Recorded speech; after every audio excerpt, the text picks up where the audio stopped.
trusty Scary Stories book right here.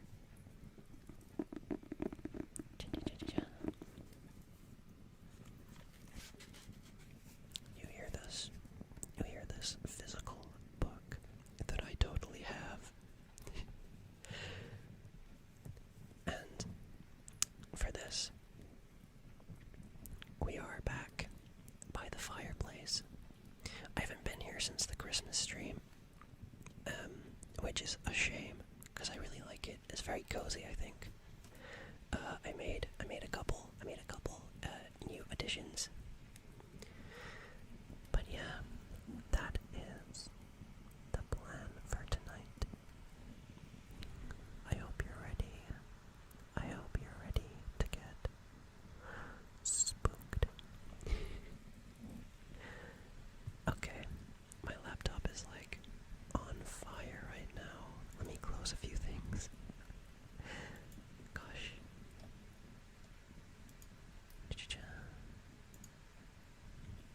Give me 1 second.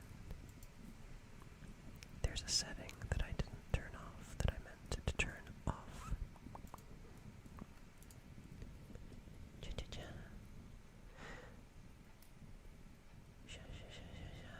Where is it?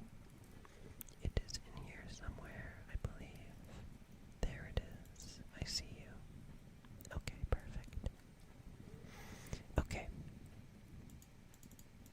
The first scary story that I have to read here is a little story called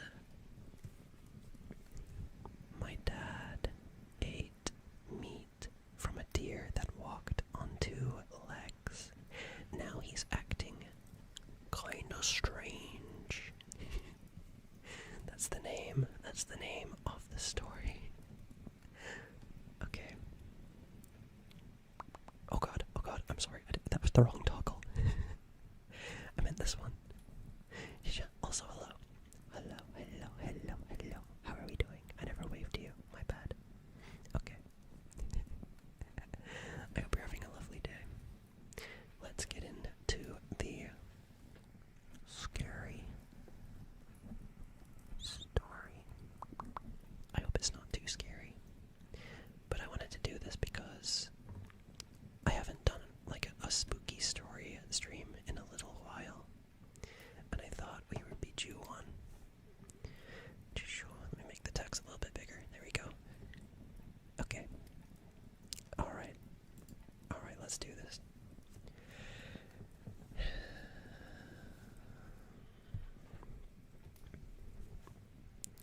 My dad ate meat from a deer that walked on 2 legs. Now he's acting kind of strange. And this is by Christian Wallace. Okay.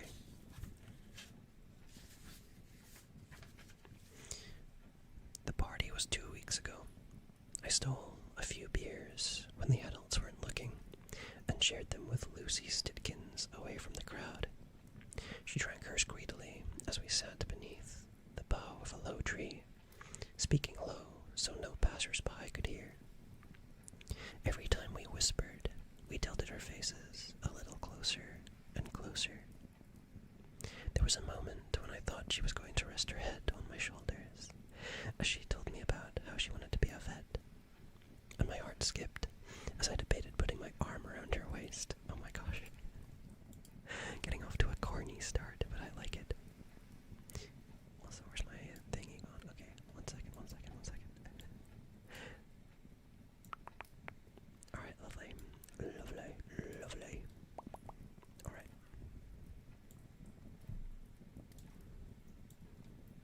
Oh my gosh. There we go. Sorry. Okay. OBS. It was all cut short when her father, Larry, stood in front of everyone in the party and forced a beer can down his throat.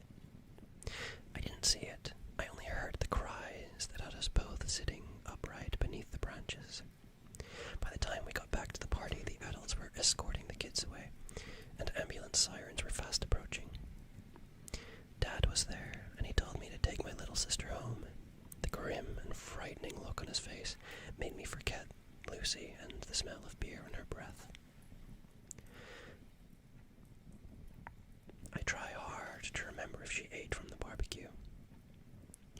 Sometimes I think she didn't. Others, I swear I can picture her biting into a burger, and it's so vivid that I think it must be a memory. It's moot either way. I'll never see her again. I felt a little gross when I went to school the next day and asked around the stories about her, and asked around if the stories about her dad were true. When my father got home the night of the party, he hadn't spoken to me or Mom. He just went to bed and didn't tell us what happened.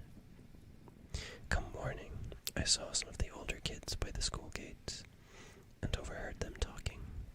The details made my stomach churn, but I wanted to know more.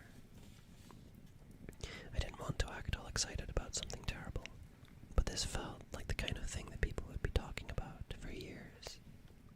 Cha-cha-cha. Hello, Gabby. Hello. How are you doing? I hope you are doing well. We are just reading some scary stories. This first story is called... Cha-cha.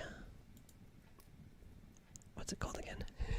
My dad ate meat from a deer that walked on 2 legs. Now he's acting kind of strange. I hope you're doing well. Okay, where was I? Larry Stitkins had swallowed a beer can. Shoved it down his throat like a freaking boa constrictor eating an egg. At least that's how one kid described it to me. There was more, of course. He'd praised Satan before slitting his own throat. Oh my gosh. Wow, okay, that took a turn. Gotten piss drunk and fallen hard onto the ground while chugging a beer. Tried to catch the can mid-air. Someone had punched him mid-sip. There were a lot of variations on what happened and how, but there were only theories that got turned into rumors. A lot of us were just trying to make sense of it. Larry was a pretty run-of-the-mill guy. He was a landscaper who made lame jokes at kids' birthday parties. He was about as nondescript as they came, really. At least as far as a bunch of teenagers were concerned. We got halfway through the day before Mr. Straub shut the bleachers on his neck. That's such a great title. I don't know how to feel about this. It is a strange title.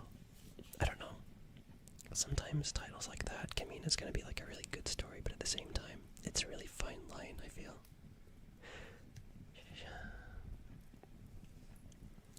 We got halfway through the day before Mr. Straub shut the bleachers on his neck. It was in front of the cheerleaders. There were ambulances again, crying girls and boys, and even some of the teachers. Most of them just looked confused, except for Mr. Straub. I managed to catch a glimpse of him as I jogged over to find out what all the screaming was about. He looked empty of all thoughts and emotions, with his head set at a crooked angle. Oh wait, he closed it hard on his neck. Oh my gosh. Oh, so that just hit me.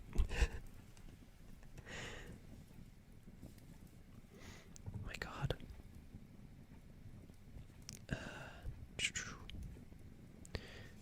I figured that was how people must look when dead. But apparently he'd been like that during the act. He'd walked up, perched his neck between the slated benches, and hit the remote button to slide the bleachers closed. The whole time he was just slack-jawed and stupid-looking, even as the metal mechanism crunched vertebrae and cartilage. I later learned that Larry had been like this too, when he had unalived himself. He was getting ready to pop the tab on a fresh beer when he simply stopped, looked up to the sky, and then forced the whole thing down his throat in a single, world-shattering moment. Lovely story. Hi, Mushy. Hello. How are you doing? It is a lovely story. Lovely, wholesome story where nothing bad happens. I didn't know it back then, but there were others just like Larry and Mr. Straub. A barista in the coffee shop steamed half the skin off her arm while keeping eye contact with a guy in the drive-thru. A doctor at the local clinic used a biopsy needle to inject air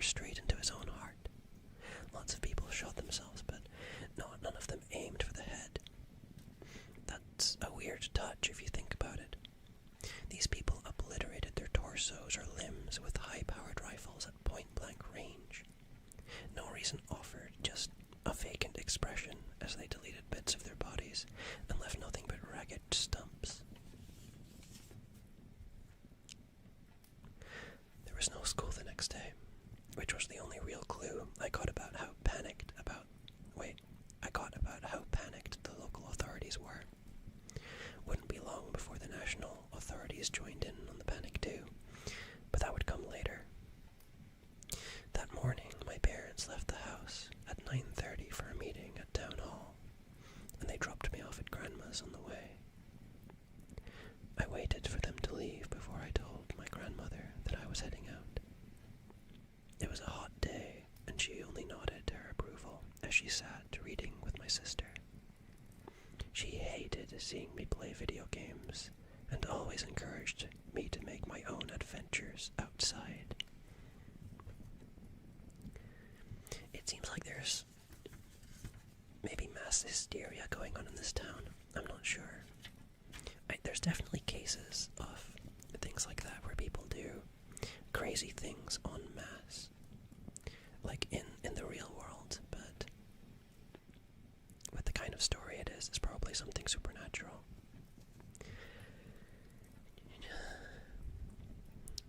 I had no plans. I didn't even want to see any of my friends. I thought a lot about Mr. Straub's face as I crossed empty farmers' fields and walked into the woods. I'd been to an open casket funeral once. It was for Father Dennis, who had christened me as a baby. Not that I remember anything about him except his stony face resting gently in the soft white folds of his casket's interior. That seemed so long ago, and so sterile, that the thought of it was a bit sad, but not a whole lot else. But Mr. Straub's face had frightened me, with his swollen lips and bulging eyes, alive one moment and dead the next, with only pain to separate the two. And yet he'd look so bored hanging there from his own broken neck, still wearing those ridiculous red shorts that he always had on, no matter the weather. It took time to recognize that seeing a dead body had freaked me out. I felt like it shouldn't have messed with me as much as it did, and I guess that's why there was a little bit of anger mixed in with all those thoughts in my head. It's also why I had pushed on through the woods until the trees began to thin, marching in the humid summer heat until my t-shirt was soaked and my legs ached. I wanted to feel tired, wanted it so the only thing that I could think of were my throbbing hamstrings and my sunburnt forehead. It ended when I reached the tracks. Shaggy rocks and boulders rose steeply on the opposite side. Only other ways to go were left into town or right into a dark tunnel, its mouth bristling with ivy. At least the air coming from it was cold, so I took a second to stand and catch my breath, feeling the sweat cool and evaporate as the wind billowed gently out of the darkness. I wasn't stupid, though. I paid close attention in case I heard the sound of any passing trains. And when I did hear one, I raced off the tracks as quickly as I could. It honked as it came past.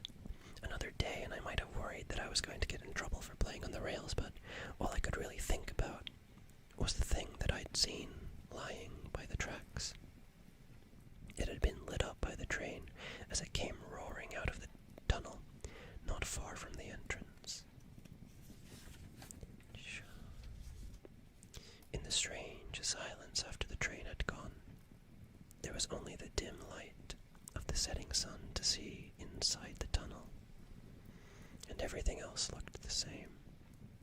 Old clothes, broken bottles, discarded crates, trash strewn around wherever it found space. But I knew what I'd seen in the harsh white light of the train's passing beams, and it was a hell of a lot more seen a man. Sorry, I haven't been on stream. I've been really busy. Oh, no worries. No worries, Gabby. It's okay.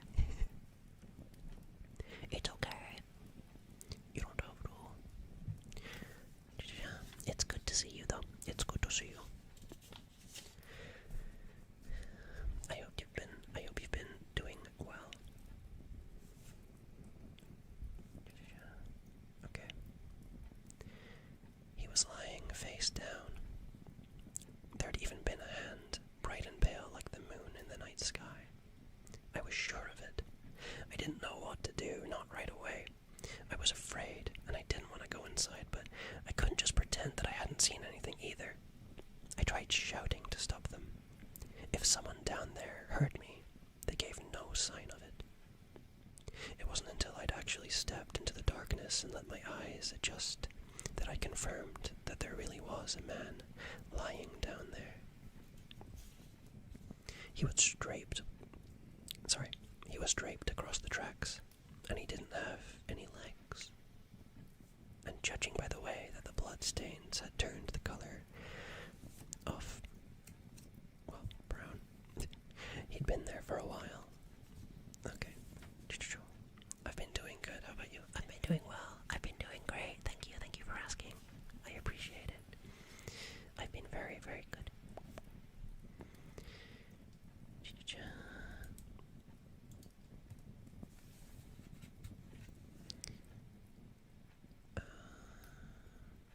Okay.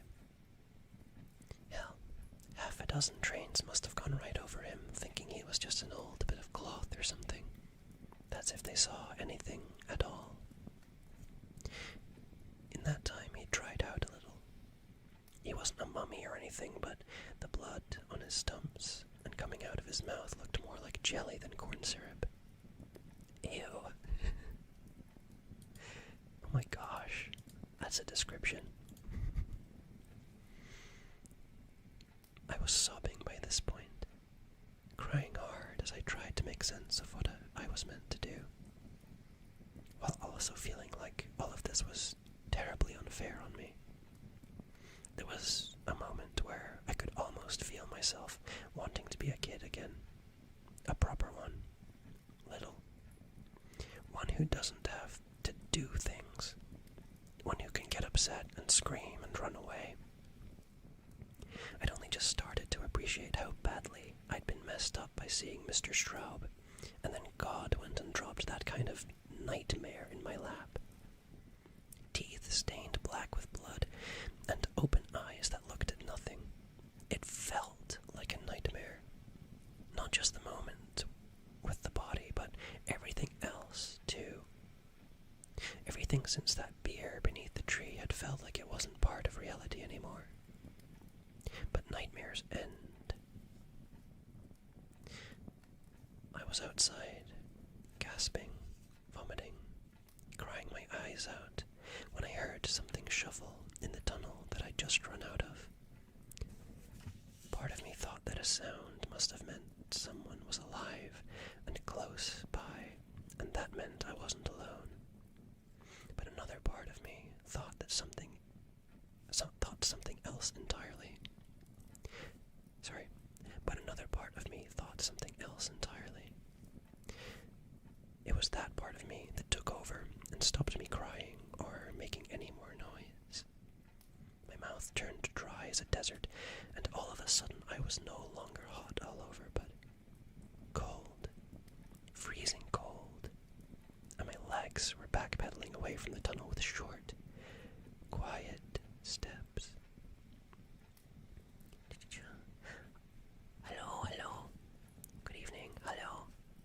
It is a good evening. I hope you are also having a good evening. Nimui Bear. Hi. This story is interesting so far. I quite like the way it's written. It's a pretty good writing style. I do want to quickly look up what are bleachers.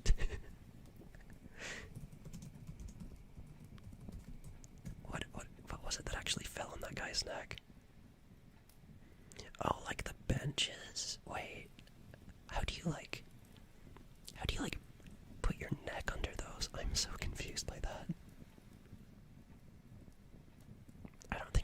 seen how they bring bleachers down.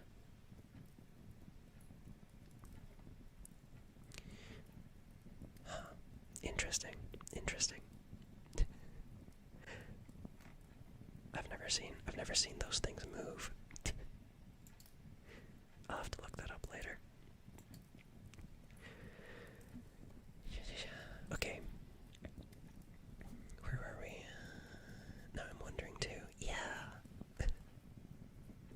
I don't know. It said like he pressed a button and they came down. Like mechanically, I guess. I don't know. I've never seen them move. Anyway, where were we? Our main character was just moving away from the body in the tunnel.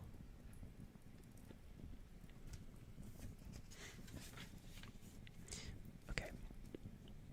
The noise persisted. It was the shuffle of something getting dragged over gravel and old plastic bags. It had a rhythm to it that was slow. The word that springs to mind is one I got taught in a biology class a long time ago. Locomotion. I thought locomotion was a kind of train, like Thomas. Hi Best, how are you doing? I hope you are doing well. Hi. I'm reading a story called My Dad Ate Meat from a Deer That Walked on Two Legs.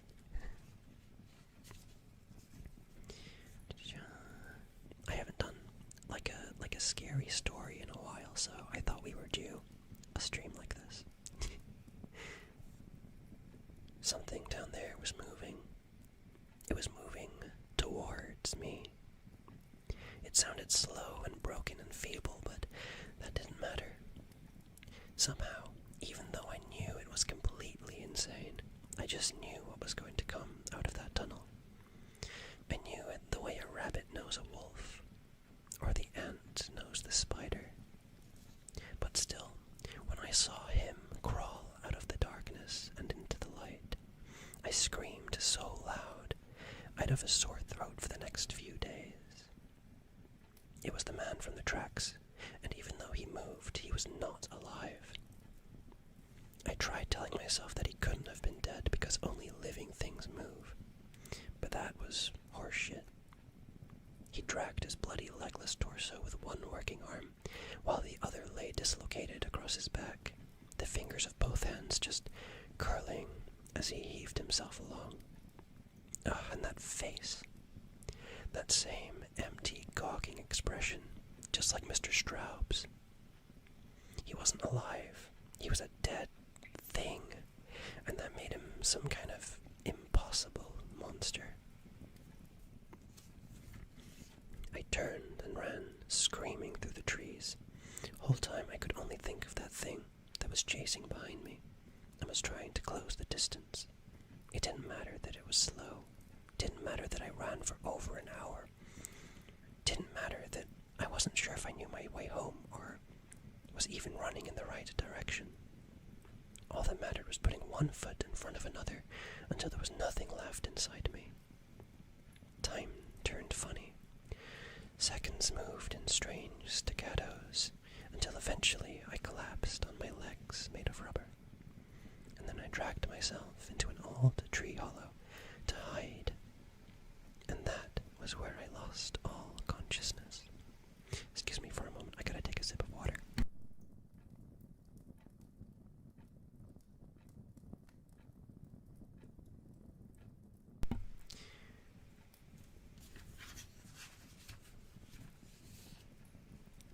When I woke up, the sun had set, and it was dark.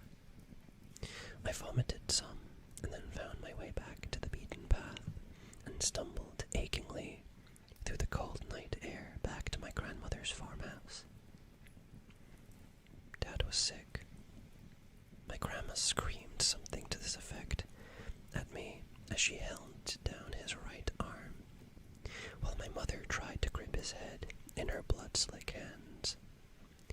She resisted with a dumb determination. He resisted with a dumb determination. situation, sorry. My little sister cried, watching the scene like a shell-shocked soldier. There was grunting and sobbing, and then suddenly a bang. Uh-oh. Then a puff of plaster rained down onto my head, and everyone began to yell and shriek a little louder. Dad had a gun. That was what my grandmother was trying to wrestle out of his hands. She held a knife, and that's why there was blood, but I didn't know whose it was. I wasn't sure what she was planning to do with it until she tried to use it to cut the trigger finger off. The scuffle resulted in another bang, and a window exploded outwards. I finally ducked and grabbed my sister, rushing her into another room, but there was 3 more explosions, and each one broke something inside me. By the time I heard my name being called, I was half dead, half deaf, and twitching at things that weren't there.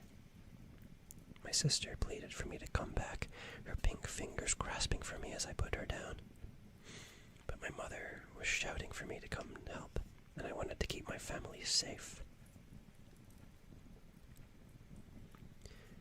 She told me to get something to tie Dad up, while she and my grandmother used both arms to pin each of his wrists to the ground.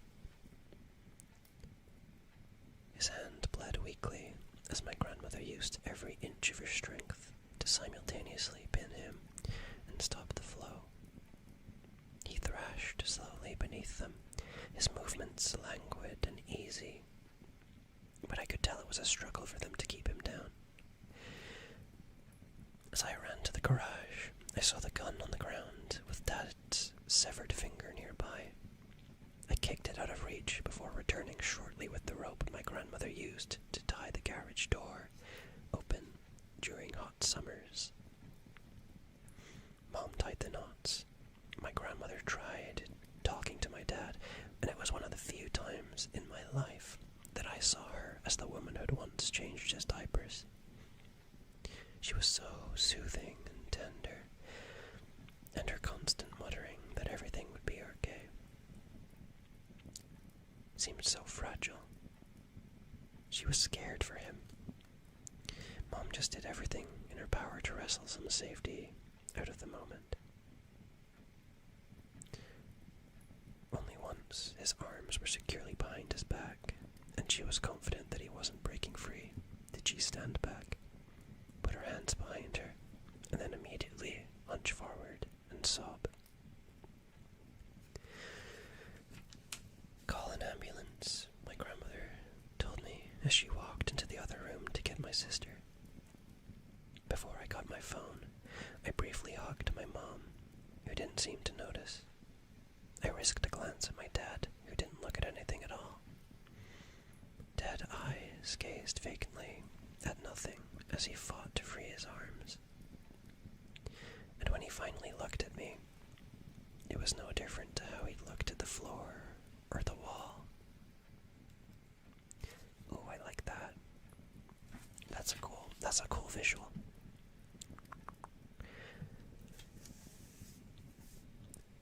I didn't go to school the next day either.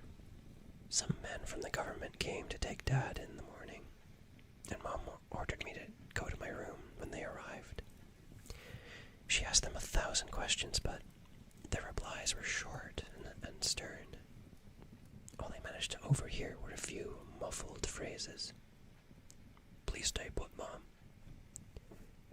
Someone will be in contact with you shortly."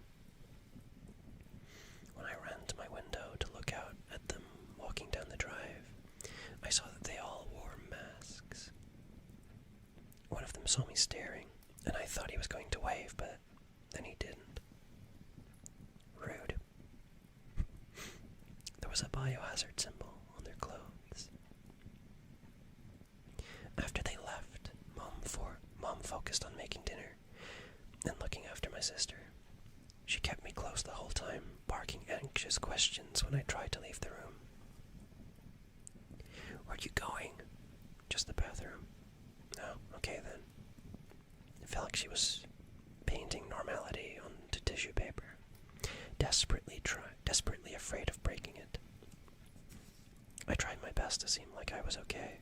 Last thing I wanted to feel was like some kid who needed his mommy. We mostly just talked about mundane things, but it was hard for the both of us.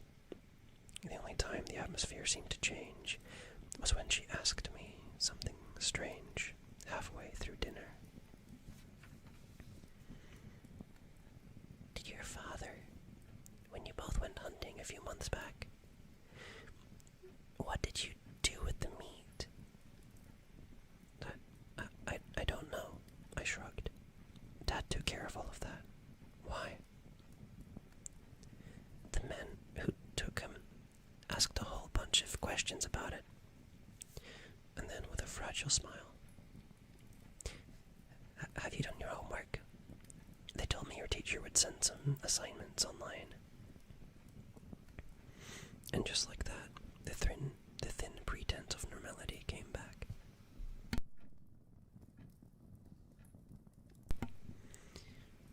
But I was left with a wriggling feeling in my stomach.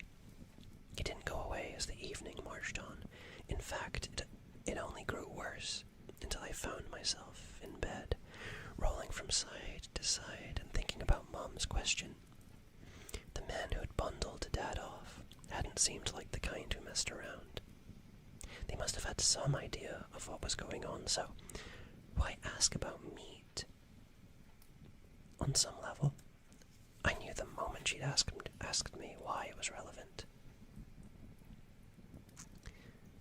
On some level, I knew the moment she'd asked me why it was relevant. Dad loved to hunt, and he'd always brought meat to parties and barbecues. Wasn't it obvious? He'd brought something back from the woods, hadn't he? I hadn't gone hunting for a long time, nearly 3 months. Every time he'd asked, I'd refused, and I think he knew why.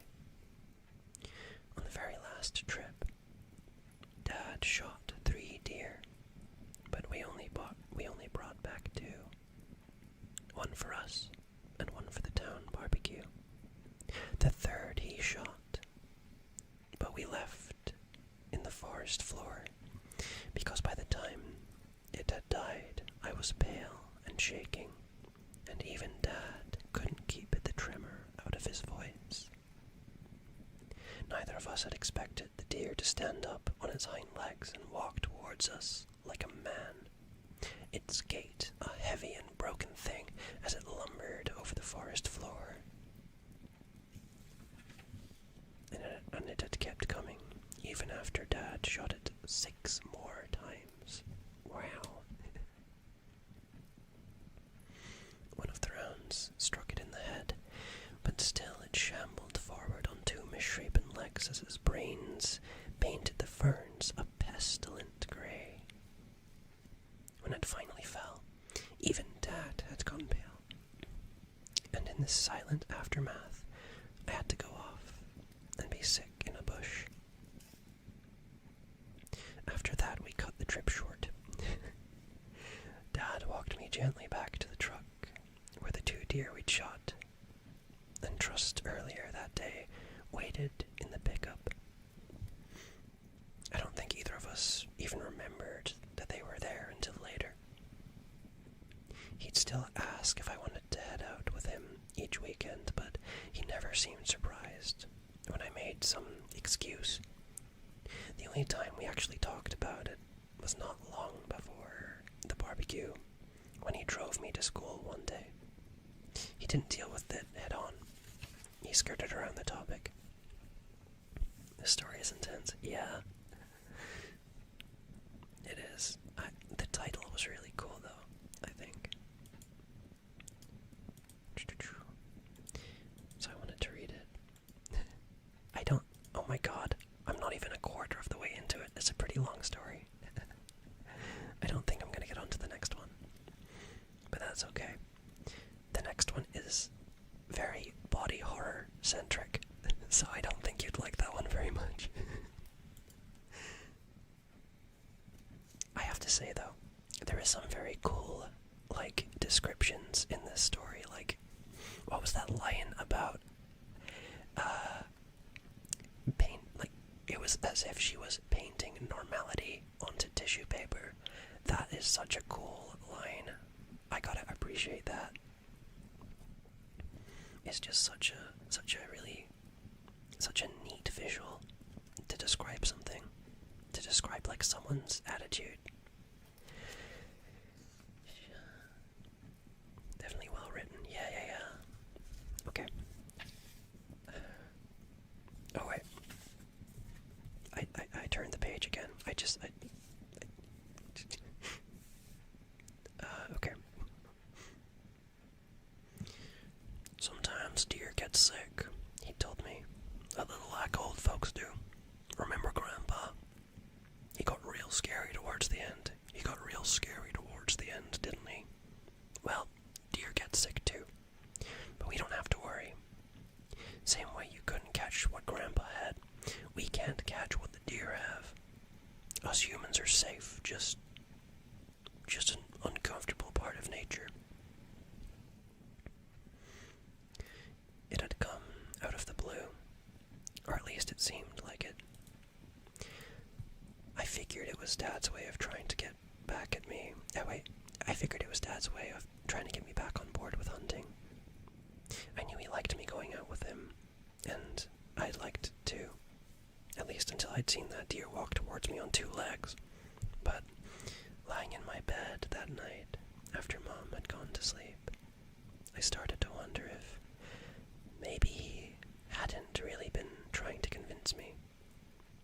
Maybe he carried a little doubt in himself about something that he was going to do. What if he'd been trying to convince himself that it was okay? 2 deer. I tried remembering what they'd been like. I hadn't checked them after we got it in the truck. Why would I? It seemed as normal as any others we'd tied down. But I hadn't really been paying attention either. I'd been hunting since I was 7. Helping Dad was automatic to me, and to top it off, I hadn't known what I was meant to be looking for. I squirmed beneath the sheets and tried so hard to remember every detail of that trip. Most of all, I tried to remember what the first 2 deer Dad had shot were like. They'd gone down so quickly. They'd seemed so normal. But Grandpa had been sick with Alzheimer's for a long time before he got scary. And I had to figure the same could be true of those deer. Who was to say the one on 9 legs was the only sick creature in the woods that day? I couldn't have forced these thoughts out of my head with a crowbar.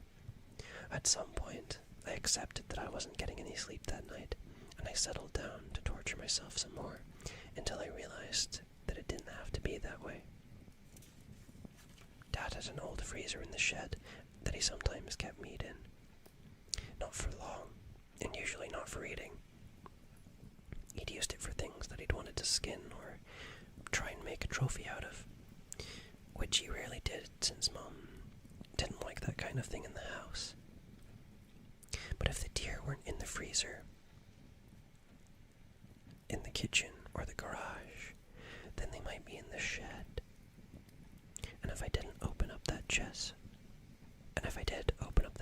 and saw 2 deer bodies in there, that meant that whatever was going around and making people hurt themselves couldn't have come from our little hunting trip.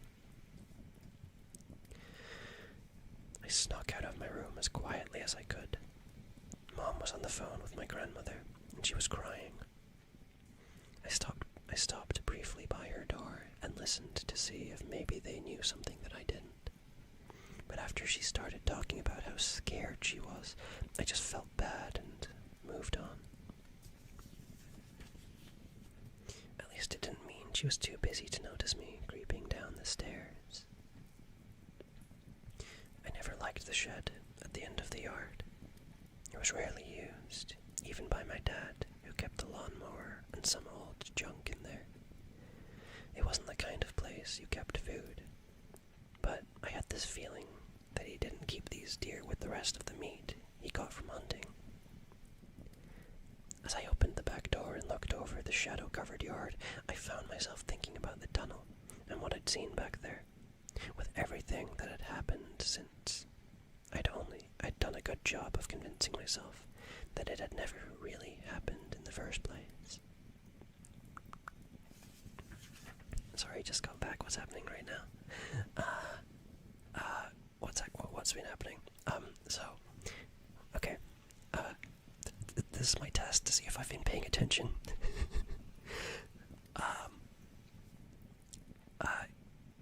People have, okay, there's a town, and people have been getting sick, and like hurting themselves, and like the main character's dad got sick, and like men from the government, like men in black, came and took him away, and the men in black characters asked the main character's mother if like what happened with the meat that the father had gotten back from a hunting trip that he went on a couple months ago.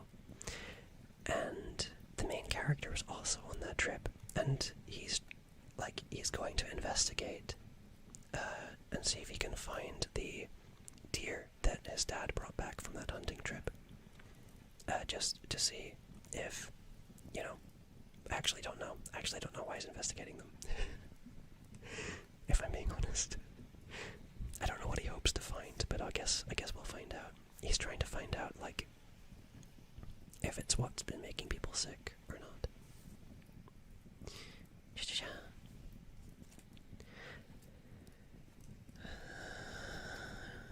Okay. As I opened the back door and looked over the shadow-covered yard, I found myself thinking about the tunnel and what I'd seen back there. With everything that had happened since, I'd done a good job of convincing myself that it had never really happened.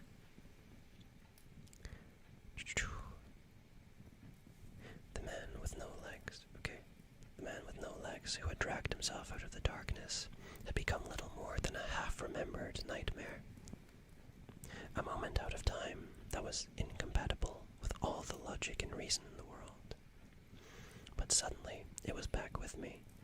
All these emotions and thoughts that raced through my head as I stared at his rotten flesh and glassy eyes. The walk to the shed wasn't easy. I found the urge to turn around the entire way there. Each step was like walking on feet made of lead. At the door, I paused with my hand poised by the lock. The house seemed so distant behind me, and I became painfully aware that nobody knew I was alone and out in the dark. Is there an apple in the background? There's an apple. Oh, that's for later. That's just my snack. Don't worry about it. Also, do you like the cat? That's my pet. That's my pet cat. His name's Noodles. He's playing with the chat.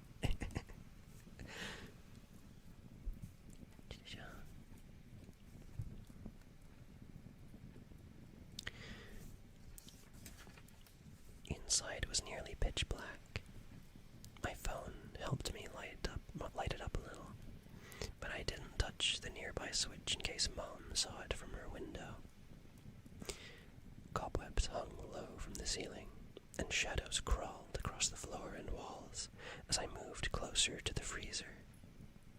The entire time I kept expecting something to happen. I even imagined that the deer rising beneath the lid, pushing it open to stand unnaturally tall on its hind legs, where it looked down at me with the same dead eyes that I'd seen in my father. The thought scared me so badly that I nearly hyperventilated myself straight into a panic attack. But before I had the time to really worry about any of that, I found my hand on the freezer latch. Yes, I like Noodles. He's adorable. I love him. He's chilling with you guys over there. There's also like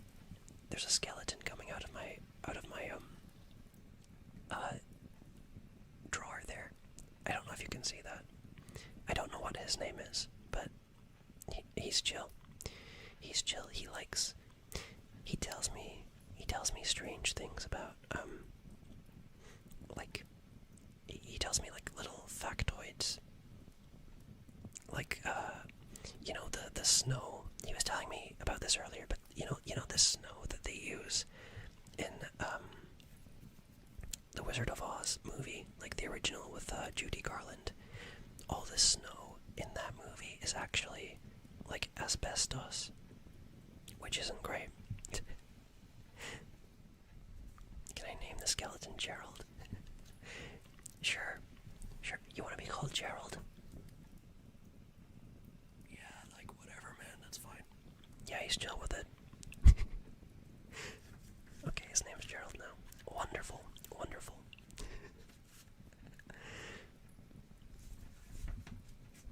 Okay. Where was I? I pushed it open and looked inside. The misty vapors had cleared to reveal a pile of meat and fur encrusted with ice.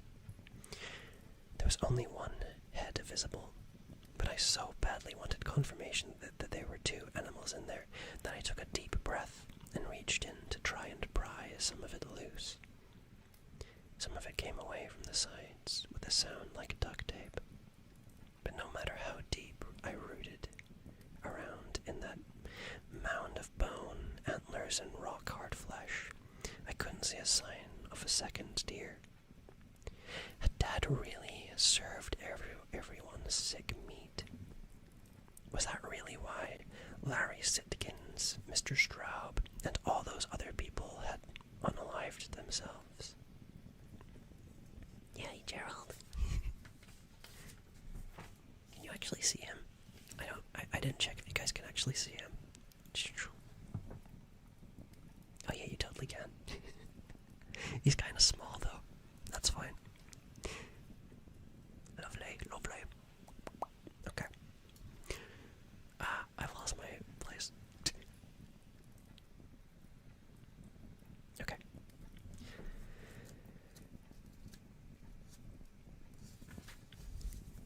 The thought had made me feel ill. I slammed the freezer shut and walked back to the door in a daze, trying with all my might to swallow the painful weight that settled in my gut. I had one foot outside when the freezer door rattled against the latch. The entire world spun around me. My heart sank and my skin froze in a sensation that was growing increasingly familiar.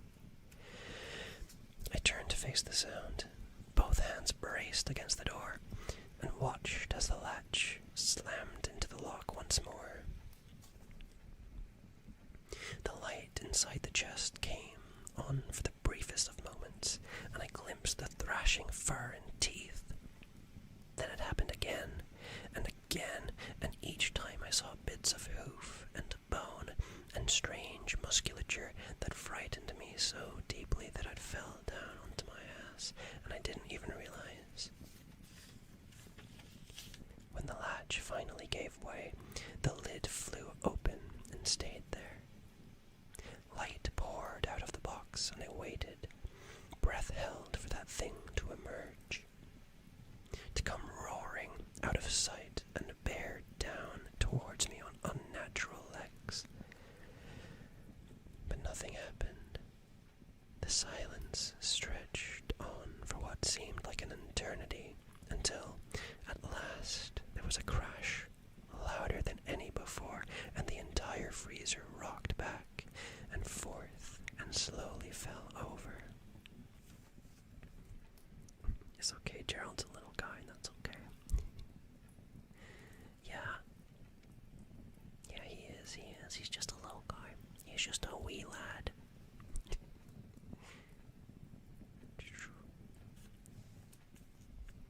Hold on.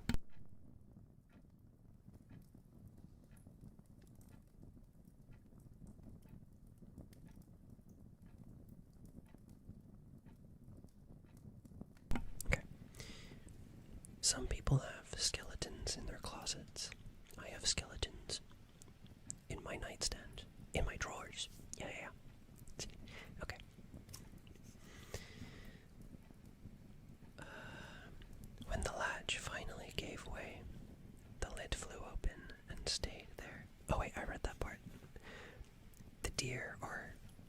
Parts of it fell out with a hard, wet thump. Bits of its chin and face shattered on the hard, packed ground, sending little shards of meat and bone skating across the floor on melted streaks of blood. Some of them even reached my feet. The thing inside moved with the sound of snow crunching beneath your feet. Its thick neck and broken head twisted side to side, scanning the shed's interior with faulty eyes. I've never seen anything move like that, not before or since. This was worse than the men in the tunnel, worse by 1,000 times. The deer was still mostly frozen, but some impossible force was making fight the crystallized water in its own cells. And the result was skin that ripped like tissue and muscles that cracked and crunched as they tried to flex and contract. Okay, I don't know if that... I think there's a word missing from that. I'm not sure. Sorry, a random question, but do you like Phantom of the Opera? I like the Iron Maiden song, Phantom of the Opera. I played that for one of my exams in high school on guitar. But I've never watched the musical. I've never watched it. I'm sorry. I've never seen it. I really should though. I know it's like a popular thing.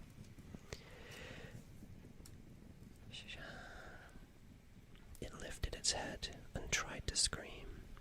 The breathy sound that left its fuzzy black lips made my heart start skipping beats while my bladder emptied. I couldn't help it. I couldn't stop myself.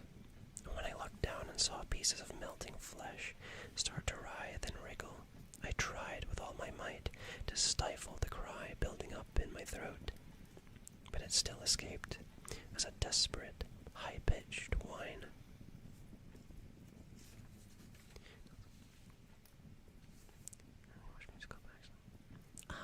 Okay. I will give it a try then. Strangely, I actually quite like musicals. It's just I've never seen Phantom of the Opera. I don't know why. But I'll give it a shot. I kinda know what the plot is, but not really.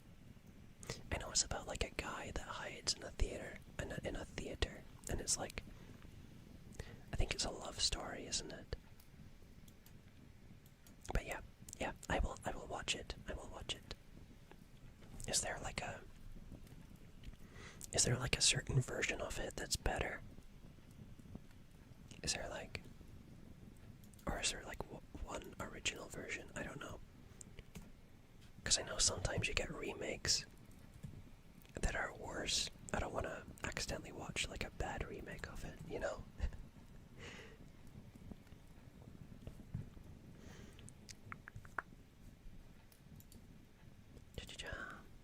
Hunchback of Notre Dame is pretty cool. I like that one. That's the one with the really cool villain song. I'm not sure, but I watched the one from 2004. Okay. I will watch that version as well then, since you recommend it.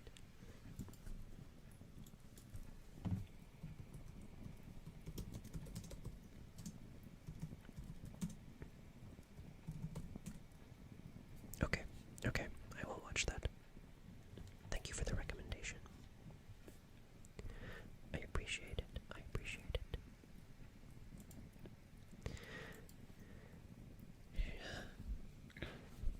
Okay, where are we in the story? The deer is waking up. I love the description of like the deer sort of crashing to the ground, and like they described it really well, like the physics of like a thawing of frozen flesh, sort of like breaking. I don't know, it's gross. It was really gross, but like really cool as well. I don't know. I liked it. Also, sorry for scratching the mic there. My bad. I'm sorry.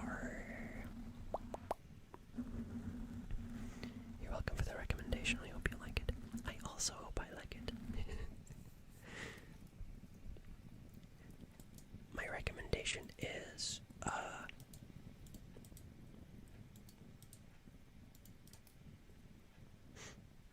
what's a good musical?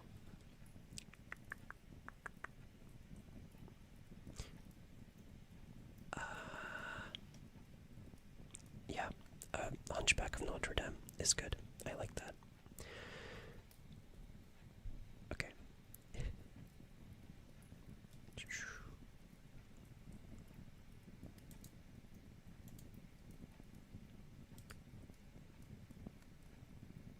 Okay, okay, okay, okay. I found my place again. The deer turned its head towards oh my gosh. The deer turned its head towards me with a violent swing. Another breathy shriek, and then it began to thrash its stiff and frozen legs in a terrifying attempt to get closer.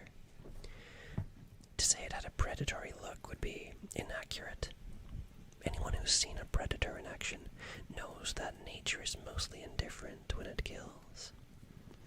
A bear tears into its prey with the same dull look of someone opening their McDonald's. Predators don't hate the things that they hunt. But this thing, I could feel its hatred, its malice. It was nothing like what I'd seen in my dad's eyes, or even the eyes of the man in the tunnel.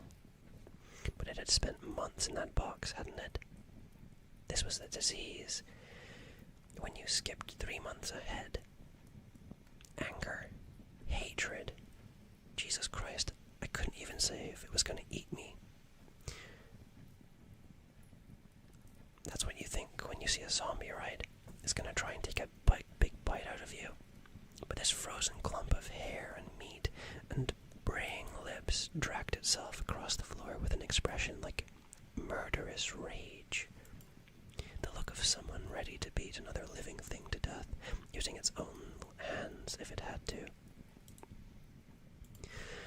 And unable to face it a moment longer, I dragged myself back onto my feet and fled, shutting up my eyes as I entered the cold night air. I made it 3 steps before I slammed into my dad. Oh God. Oh my gosh.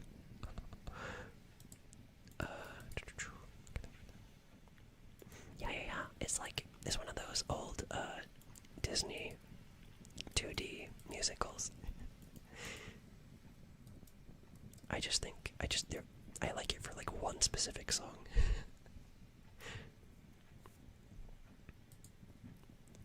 It was like I'd run. Okay, sorry. It was like I'd run full speed into a tree. I bounced back and hit the earth, pain flaring up my coccyx as my father loomed over me. He'd felt cold for the brief moment when we made contact. My mind blocked out the sound of something hideous scrambling in the shed behind me, and the entire world narrowed until it was just the face of the man who'd raised me, looking down with pale, dead eyes. Dad? He swallowed, then briefly examined his hands.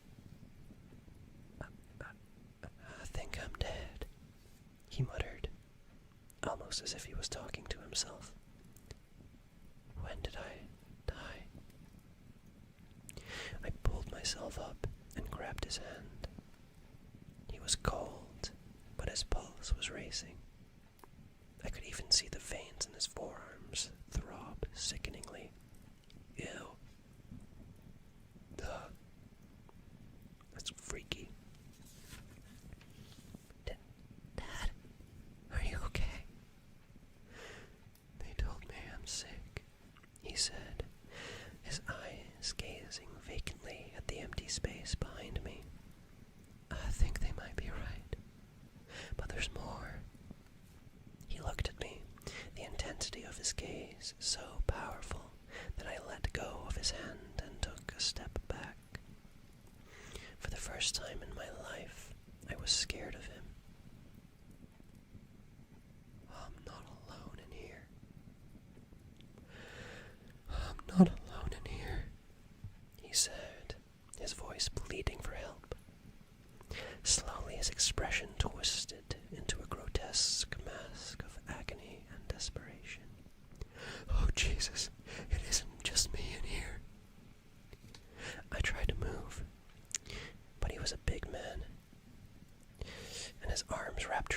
like steel bands.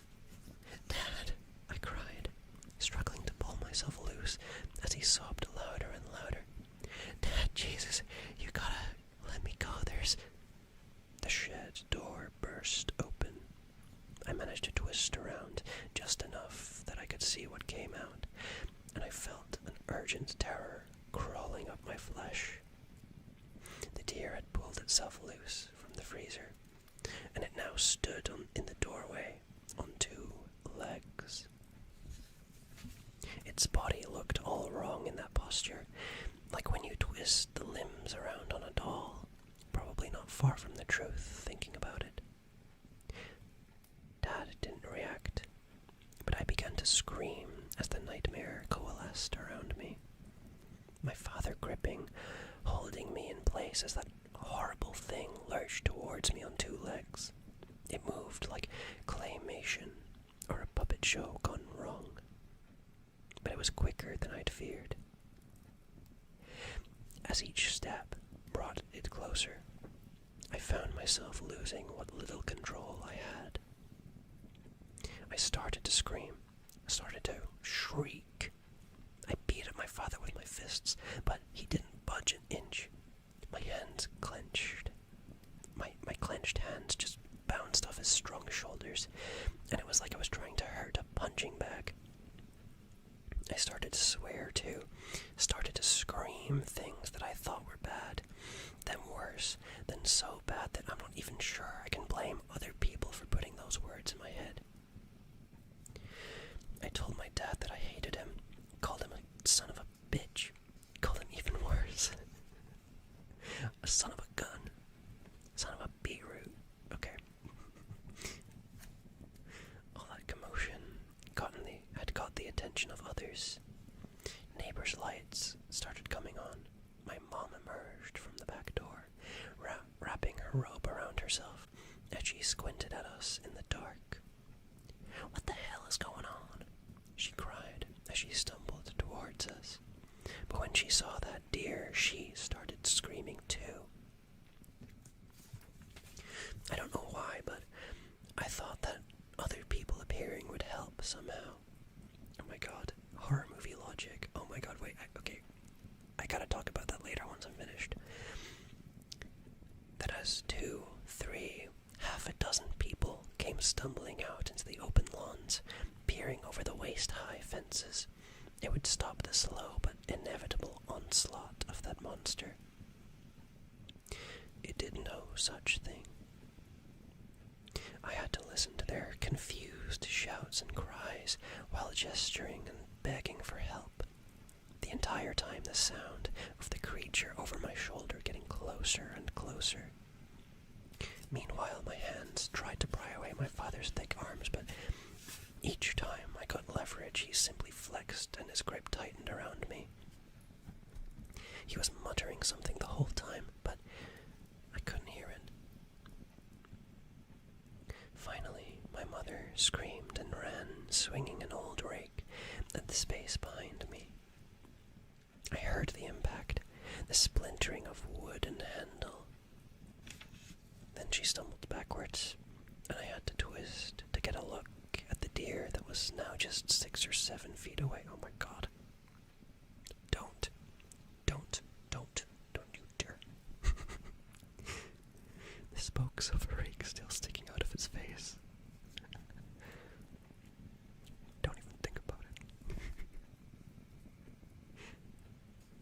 The monster looked right at me and opened its mouth,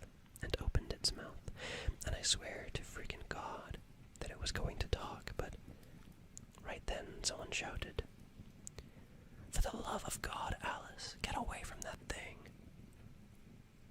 Alice was my mother's name, and she fell to the floor just seconds before an explosion broke the night, silencing all voices and shattering the deer's head like a crystal ball hitting the ground. 6-7. Oh my god, no, this is like the climax of the story. Sorry.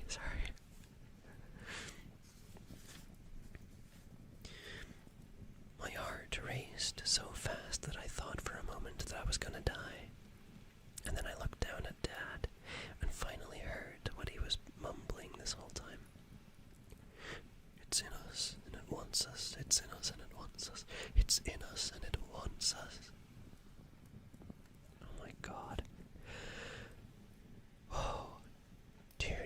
whole section was really creepy. I love that. Okay. Okay, there's a little bit left. Okay, I've got a few things I want to say about that. That was epic. That was really cool. There isn't much left of Dad these days. I got to go visit a couple times. I've had a lot of good it did. As far as I'm concerned, he died that day in the kitchen when he first tried shooting himself. They're treating us in this special hospital. Mom was real upset that the visitations are limited, but I think it might be for the best. Her and my sister tested clean. Most people did. I didn't. Mom snuck me this phone a couple of weeks ago, and I've been using that to write. Funny thing is that one of the orderlies saw me on it a few days ago and just laughed. I think that maybe the government aren't too worried about this story getting out. At first I didn't really get why until I actually started putting all this down into writing. Got to the part where that half-man had come out of the tunnel, and I realized that no one's going to believe me. Still, I gotta try. Partly because I want to protect people. Whatever this disease is, it's a hell of a lot more than some twisted prions, and I think the government knows that. Dad certainly did. Most infected did too. That's why they unalived themselves. They wanted out. The voice that comes with this illness is like your brain is just words in a book, and then someone dips that book in a can of used motor oil. You just want to give in, hand it all over. You want your body, so whatever you do, don't fight. That's worse. You're best just to give it all up. In hindsight, we should have let Dad unalive himself. What he went through was, well, it was probably a lot worse than what the others... Whatever he went through was, well, it was probably a lot worse than the others who got to die. I sometimes think about going into his room with a pillow, but security is pretty tight around him. As for me, infection is still in its early phase. It takes everyone differently, and for me it's taking quite a long time. I think it's because of my age. Still, I can sort of feel it under there, growing. That's why I'm writing this. It wants me to. This sickness, it lives out in the woods. Way, way out. In parts of the soil where the sun hasn't shone in a million years. It's old enough to remember a time that you could walk from Appalachia to what's now called Glasgow. And it's been fumbling around out there in the brains of deer and other things. This sickness tells me this. Tells me it's learning about this new world. Tells me how my mind tastes. But most of all, it tells me that it's getting closer.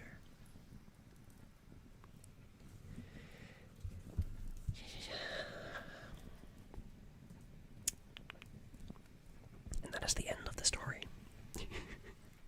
Wow, that was pretty cool. Okay, let me adjust my microphone.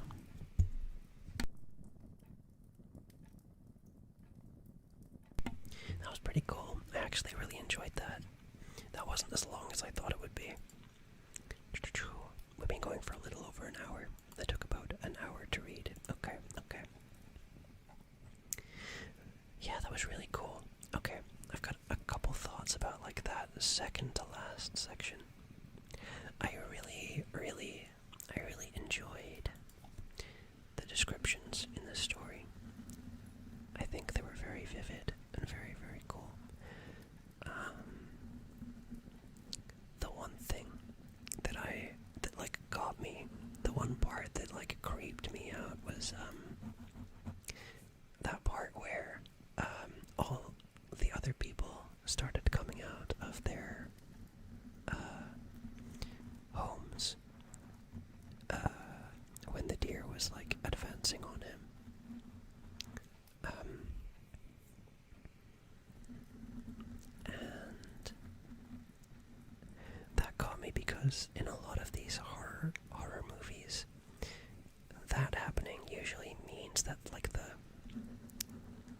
ghost like conveniently disappears, or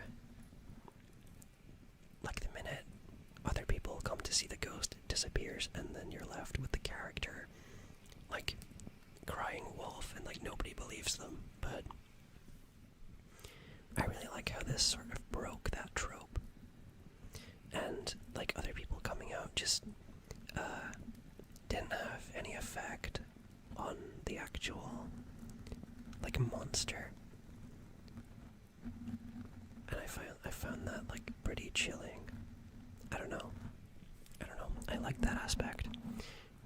It just made the entity feel so much more like unstoppable and creepy, I guess. And also, like, I've always thought that I think the reason that got me so good, I've always found that like to me, the most chilling part of like horror movies and like scary media is like the people's reaction to the scary thing that's happening, as opposed to the scary thing itself. Like that's what always makes me like cringe up, kind of. And it's the same with like when you see people doing prank videos. I can't watch those prank videos because I'm like, oh my god, this guy is gonna like see this and he's gonna be mad, he's gonna be disappointed, and I can't watch this. Like Ali G, or Borat, for example. Like, I love Ali G, but I can't watch his things because it's like,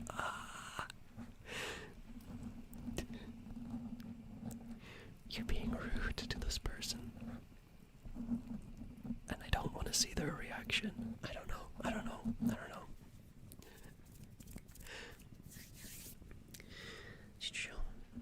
But the other thing that I really liked was, what was it? Oh yeah, like when the dad, like that one line where the dad said, I'm not alone in here. That was creepy. That was really creepy. Sorry, let me adjust my headset.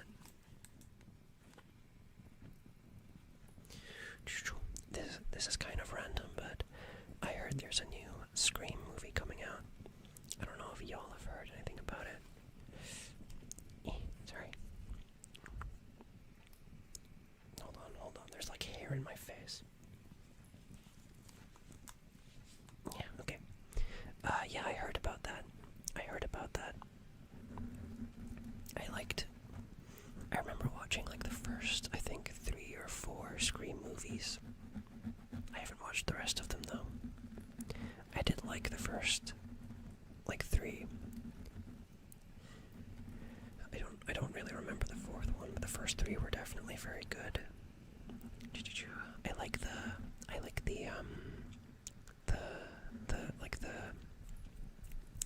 movie shopkeeper that is played by Matthew Lillard. I like that character. I like that character a lot. I forget his name though. Okay. Let me find something to tap on while I decide if I want to read the other story or not.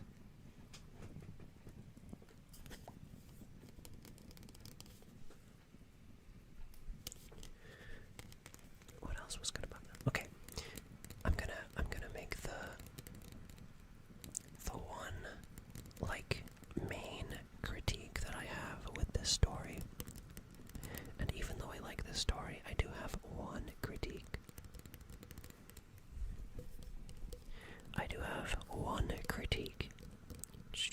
Another random question, but have you seen the Scary Movie? And it's called like Birds About Killer Birds. Birds About Killer Birds. I don't know about that, but I've seen Scary Movie. That's the one that's like a spoof. It's like a spoof movie. And there's that one scene where it says like lightning doesn't strike twice in the same place, and then it does. That's the only thing I remember from it. I have seen it. I have seen it. I think I liked it. Have you seen the Evil Dead movies? Those were fun. Those were fun. They were very, very goofy. Especially the third one. The one with the skeleton army. The skeleton army were like that movie was freaking epic. That movie was freaking epic. They were skeletons and they went. That's the sound that they made. That's the sound that the skeletons made when they were charging at the humans. They were like...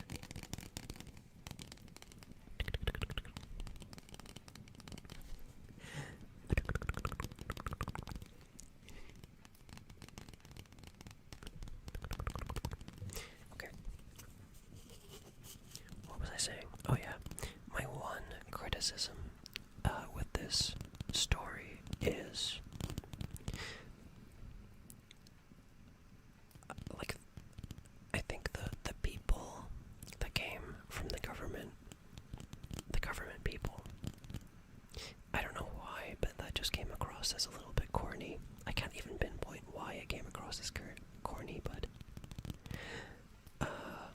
it did to me a little bit. But that might just be me. That might just be me. Sorry, but I have to go. No worries, no worries. Have a good night or morning. I hope you have a lovely, lovely day. Thank you for stopping by. Thank you for stopping by. Thank you, thank you, thank you. Have a lovely day. Okay. Let me see how long this next story is. Okay, it's not too long. I think I can do this one as well. I think I can read this one as well. And then I will go to bed. And then that's my stories done for a little bit. I'm behind on my story quota. I've got to make up. Bye. Bye, Gabby. Bye, bye, bye. Bye, Gabby. Bye, Gabby. Bye, Gabby. Bye, Gabby. Okay. This story is called It Breathes, It Bleeds, It Breeds.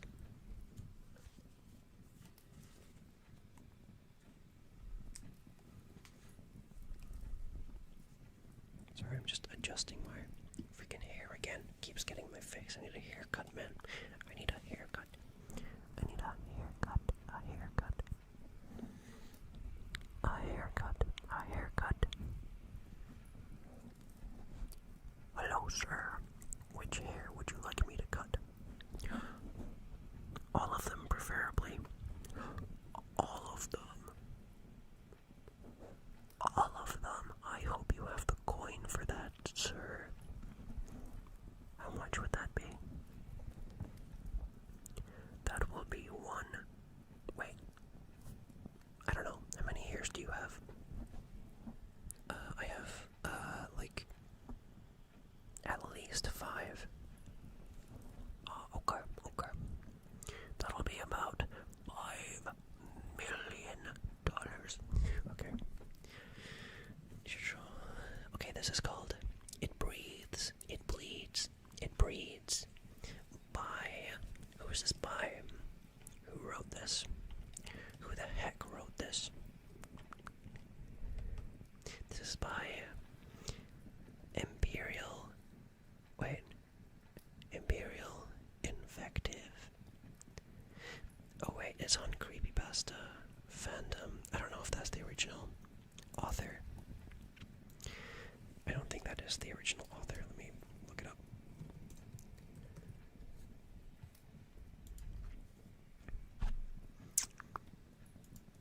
Okay.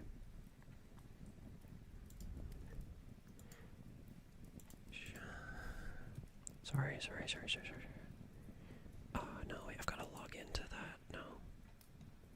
Travis Coleman. Okay. Excuse me.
gotta spoil it. Okay. Ahem. Oh wait, I need my book. Where's my book? There we go. I have always been a sick child. Sorry, my floorboards are creaky. Okay. I have always been a sick child. It was never bad enough to warrant a trip to the hospital, but it was always something that was hanging over me. I was smaller and less energetic than most kids my age. While they preferred to run around and play outside, I chose to stay inside and read. The slightest bit of activity was enough to exhaust me for days on end. It wasn't a bad life, but I can certainly see how it made me into the introverted person that I am today. I took comfort in books, and I experienced the world through them. It wasn't until I turned 23 that I'd begun to question myself. Everyone around me seemed to be getting married and settling down, but I wasn't. I had a few friends at work, but no one who I really hung out with in my free time. My family was gone. I'd lost my father at a very young age to a heart attack brought on by a lifetime of high cholesterol, and my mother passed away shortly after I graduated college from an extremely malignant form of pancreatic adenocarcinoma. Oh my gosh. Long word.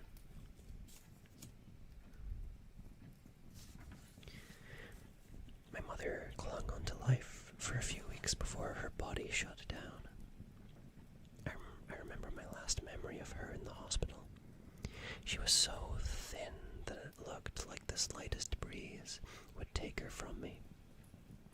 Her eyes were bright and feverish, and her skin was yellowed like the pages of an old book.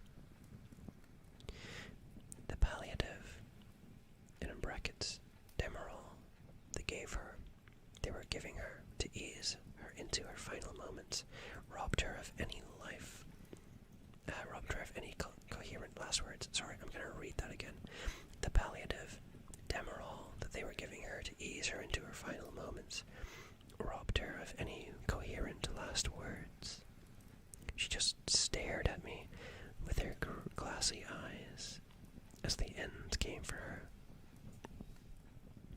I clutched her hand in mine, but it was like she wasn't even there. I told her I loved her, and she didn't respond. She just closed her eyes and let everything go. I decided that it was time for me to do the same. I had no close family nearby, or any real friends. I was alone in the world. I put in my 2 weeks' notice at the small company that was gracious enough to hire me, fresh-eyed out of college, and left town shortly after my mother's funeral. In all honesty, I didn't want to stay there any longer. Everything reminded me of what was gone and what I was missing out on. After selling out our house and settling the matter of her will, I had enough to get far away. I chose the countryside. I wanted to be alone with my thoughts for a while. I felt like I needed some time to work through everything, and I decided my next course of action. My inheritance afforded me that privilege. In hindsight, I realized this was the worst possible choice in my life. Living alone with only my thoughts to keep me company, a mile away from my closest neighbor, only severed to deepen my sense of isolation, only served to deepen my sense of isolation. I was alone with my thoughts, and I quickly realized that none of them were good. I think my mental state only quickened my descent into sickness. Everything began when I noticed a small mass on my left upper arm, just underneath the skin. The growth lump was about the size of a pea, and I could move it around under my skin about a quarter of an inch or so in each direction. At first I told myself that it was a fatty deposit and nothing to be concerned about. Under palpation, I experienced a slight discomfort, but no more than when manipulating any other section of my body. It wasn't until I noticed that it was slowly growing that I began to get concerned. Always check yourself, people. Always, if you got lumps, go and get your lumps checked out. If you have lumps. Yeah, very important, very important. I think my mental state only quickened. Oh wait, I read that part. Yeah. I eventually broke down and went to see a doctor who assured me that it was likely a lipoma or a xanthoma and was nothing to be concerned about. He reassured me that it was nothing more than a likely symptom of high cholesterol rather than a sign of cancer. He explained that while family history and genetics had given me a bad hand, that didn't necessarily mean I couldn't live a long, healthy life. I was still unsure about the lump, which led me to asking if we could biopsy it. He reasoned that there was no real need to do it, so that they were harmless. He reasoned that there was no real need to do so, and that they were harmless.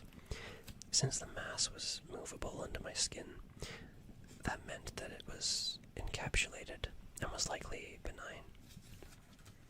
He said that getting a sample would only confirm what we already knew, and would cost me about $400. He advised me to cut back on my red meats and to come back if I noticed any change in the lipoma.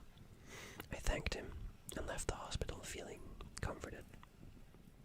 That reassurance lasted, about a month. For the first few days, I was constantly poking and prodding at the lump. After about a week, when I was confident that the mass hadn't grown any, I went back to my usual life of solitude. I woke up late every morning and read. I did some minor chores around the house and thought about what direction I wanted my life to go in and what field I wanted to work in. Sometimes I would go about days without talking to anyone. Looking back, I now realize how unhealthy it was to isolate myself after my mother's unexpected death. I was stagnating, and I didn't even realize it. About a month after getting my lipoma checked out, I began to experience a stinging pain in my upper left arm. That discomfort brought back the memory of my visit to the doctor. The mass on my arm was now dime-shaped. I could still move it, but now the slightest touch felt like I was being poked with a needle. I left it alone for a few days, hoping against hope that this was all in my imagination. And yet the pain continued.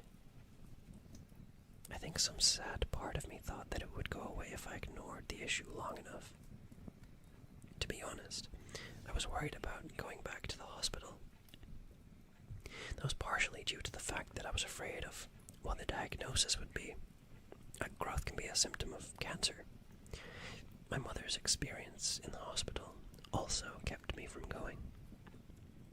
I lived with the slowly growing mass for about a week before I realized how dire the situation was. It wasn't until I woke up one night with a stinging pain in my arm that I decided to go back to the doctor. I rolled out of bed and went to the bathroom to look at my arm. I figured that I had slept on my arm wrong, or possibly struck it against something, and that was what was causing me pain. I realized that I was wrong when I flipped on the light and saw a small bit of caked blood around the area on my upper arm. I hopped into the shower to wash away the silver dollar-sized splotch of blood, and had a startling realization. There was a fingernail sticking out of my arm. Oh my gosh. Yeah, that's strange. He's got a little goblin finger. What? Oh my god. I sure hope he brought his nail clippers. Okay. I sure hope he brought his nail clippers. Nail clippers. To clip the nail that's coming out of his arm. Don't forget to clip your arm nails. You can clip your fingernails fine and clip your toenails fine. Don't forget about the ones on your arm. Those are the ones that count the most because they're not supposed to be there. They're not supposed to be there. They're actually very, very strange. You don't want those strange things on your arm. That's strange. That's very odd and strange. You gotta clip them. You gotta clip them. You've gotta clip them. Okay. At first, I thought that I had inadvertently rolled over and accidentally jabbed a clipped toenail into my skin. But as I went to pull it, I experienced a sudden tearing pain that actually made me gasp. It felt like I'd grabbed a nerve ending and pulled on it. I rinsed off the area and examined it. The nail appeared to be sticking out of my skin rather than piercing it. When I painfully shifted the lipoma, the nail wiggled and receded further into my skin, as if it was part of the mass itself. I made up my mind then and there to go to the doctor first thing in the morning. At first, the doctor tried to rationalize it the same way that I did. He said it was likely a lipoma, and my constant worrying was just making it more pronounced. It wasn't until after I showed him the area that he began to take me seriously. He concluded that the skin was ruptured. He concluded that the skin was ruptured outward instead of inward, which meant that it had come from under my skin and poked out. I asked if he would excise the lump so we could examine it, and he agreed due to the possible risks of infection and identifying the cause for the growth. I turned down his offer for a general anesthetic. He tried to convince me that it would be easier with one, but I asked for a local anesthetic instead. I remembered my mother's final moments. Even if it was going to be a simple procedure, I didn't want to experience anything like that ever in my life. A part of me realized that it was my fear of being in the same situation as her that made me so stubborn about anesthetics. After he explained the procedure to me and his risks, I followed him into an operating room, laid down on the table, and waited for him to begin.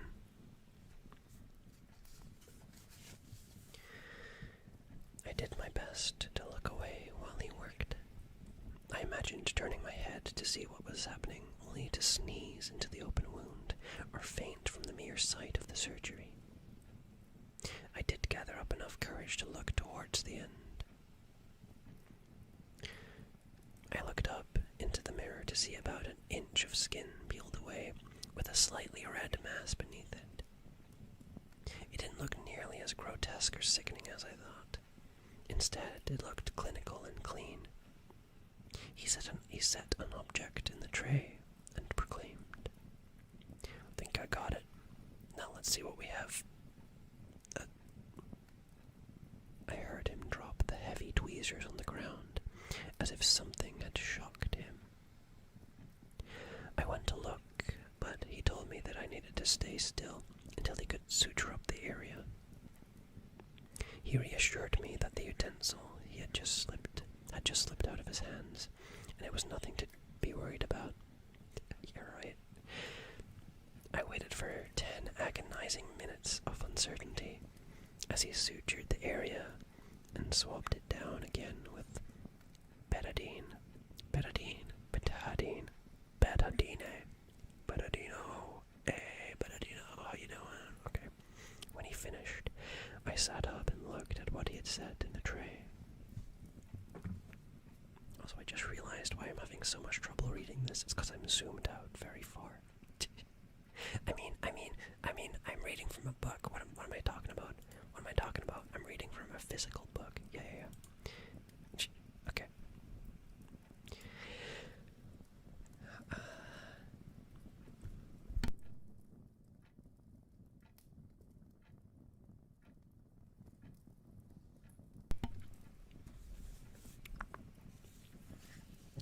It was a grayish mass that was about the size of a misshapen marble. Through the antiseptic scent of the hospital, I smelled something like spoiled meat. I felt my stomach turn as the realization that this had been inside me and had just begun to rot. One end terminated in what looked like a fingernail that had broke through my skin. It wasn't until he asked me if I knew what the term fetus in fetu meant that I connected all the macabre pieces of the jigsaw. Fetus in fetu, a parasitic twin. Oh. We went into the examination room where the doctor explained what he thought was happening as he gave me a complete look over. He posited that I had started off with a twin, but somewhere along the way, I had absorbed my twin into my body. It had likely siphoned off nutrients, which explained my lethargic activity and smaller stature when I was younger. He assumed that the mass had been reabsorbed by my body over the years, and there was likely nothing left except that small piece we had just removed. However, as he palpated my back and his face turned cold, I knew that was not what had happened. Okay, I gotta look up the meaning of the word palpated. 1 second. What does that mean? Palpated. Okay.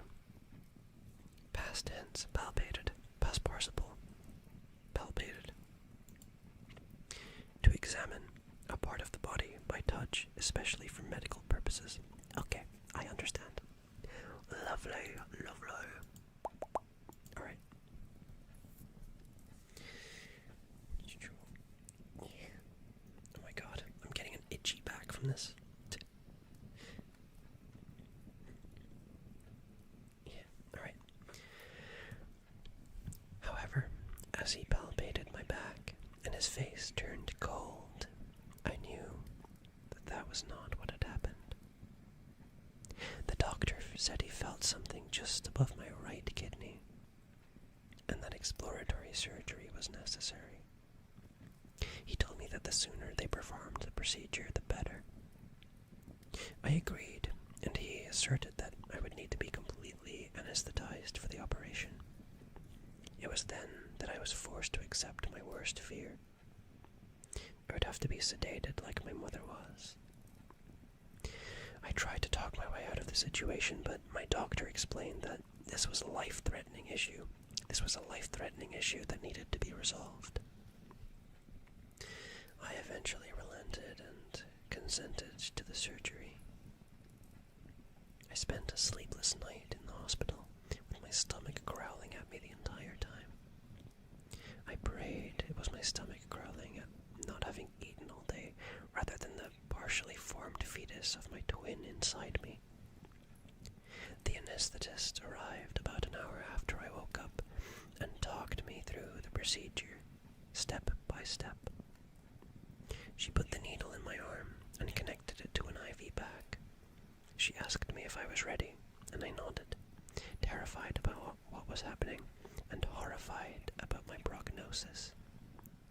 She told me everything was going to be all right, and then hung the IV bag filled with saline. anesthetic. Ativan, I don't know that one.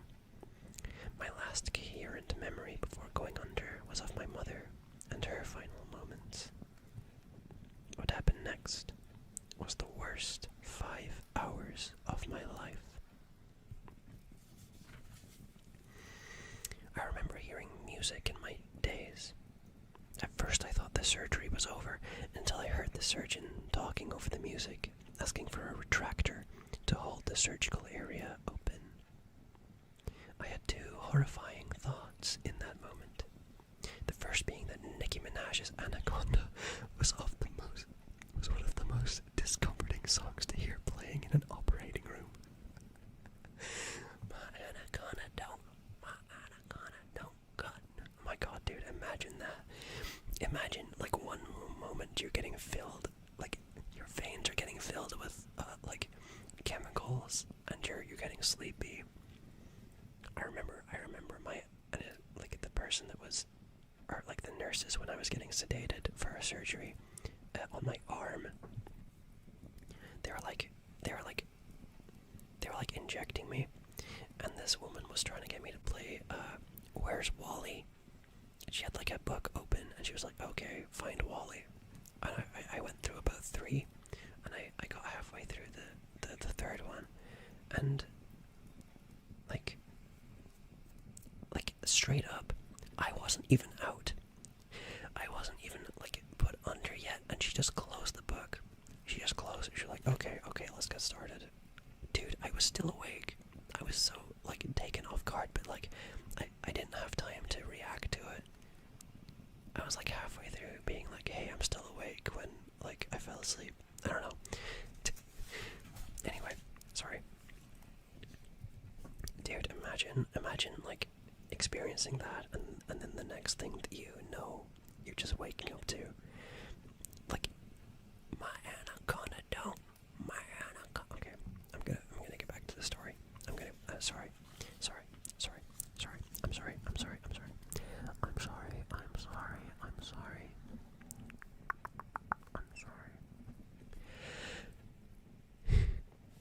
The first being that Nicki Minaj's Anaconda was one of the most discomforting songs to hear playing in the operating room. The second was that I was going to be conscious for the entire surgery. Oh. They had taped my eyelids so I couldn't see anything, but I heard everything. As I lay there, unable to move during the gruff chorus of X Gon Give It To You by DMX. The head surgeon asked if what he was seeing was really what made up the mass.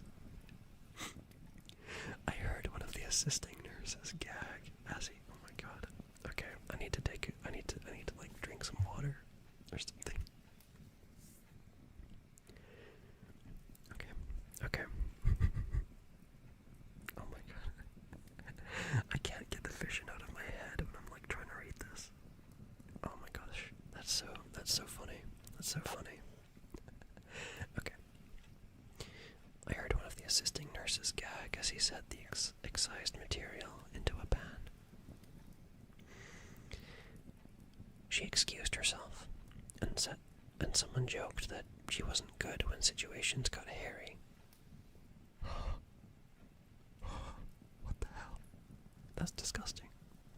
The people around him groaned at the pun that I wouldn't understand until they showed me what they'd extracted.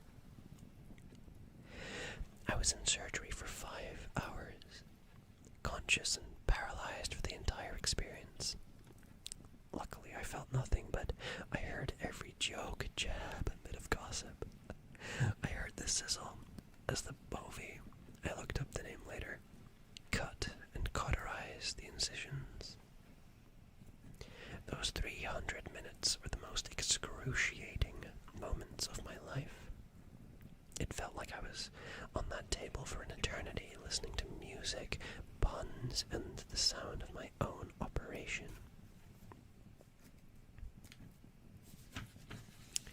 The worst part of it was the realization that I couldn't see what they were doing, and I had to imagine what was happening to me. my faculties returned a while after surgery. I didn't say anything to the attending nurse. I wanted to believe that whatever had happened hadn't actually occurred. The nurse was hesitant to show me what they'd removed, but I explained that I needed the closure. She told me that the surgeon would show me when he gave me an update. I waited for 30 minutes, imagining the horror that they'd removed from me before he arrived. He took me to the back room, where he showed me the mess, floating in formaldehyde. It was the size of a baseball and covered with hair, tiny teeth, and graying flesh. It looked like something pulled straight from John Carpenter's The Thing. Hair and teeth. What the hell? He told me the surgery had been a success, and they had removed most of the growth. He reassured me when he noticed my concern by explaining that the small mass had fused to my spinal column in utero, and that it would be dangerous to attempt to remove it.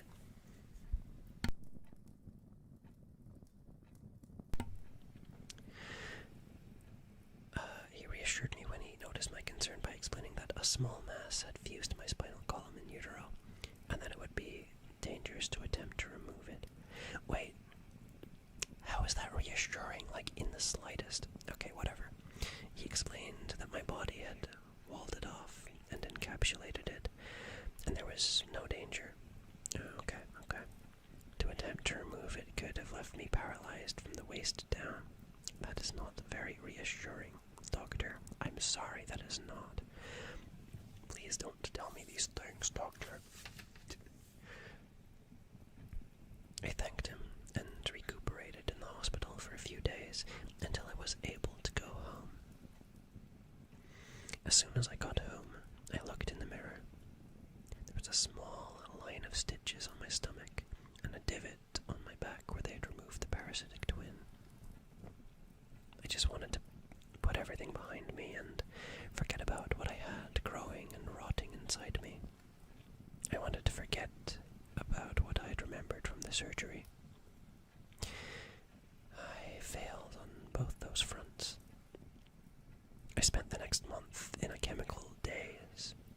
The doctors prescribed me Oxycontin for the pain. At first I was hesitant to take it, given my history, but the pain soon forced my hand. To be honest, it was pleasant. It felt like a ball of warmth at the center of my core that spread throughout my body 30 minutes after I took a dose. 4 weeks drifted by as a fuzzy and warm memory without anything interesting happened.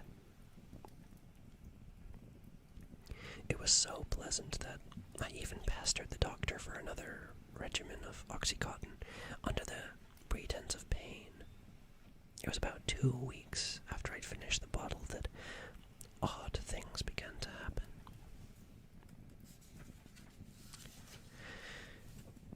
At first, I assumed my increased appetite was just me getting back to a normal diet after surgery and a month of opioids suppressing my hunger. However, I was eating more than usual. Usually I would cook myself something to eat and sit down with a book.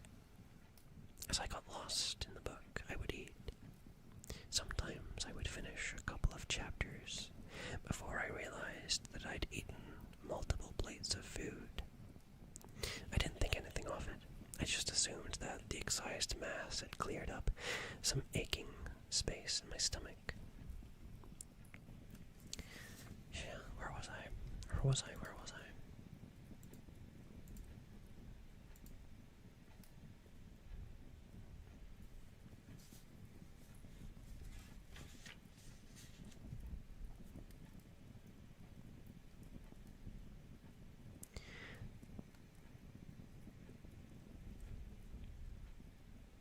The stomach pains were harder to explain away.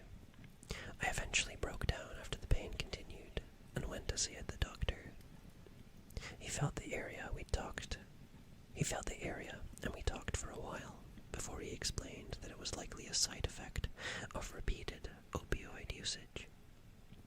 He said it was common for prolonged usage to cause feelings of nausea, discomfort, and sometimes even anhedonia. He looked at me in a way that implied that I was going to ask for another prescription. I was, to be honest, but the implication was enough to keep me from pressing the issue. I agreed with his explanation and left without discussing my discomfort any further. The discomfort continued for a few weeks before the breaking point. I woke up in the middle of the night, screaming in agony.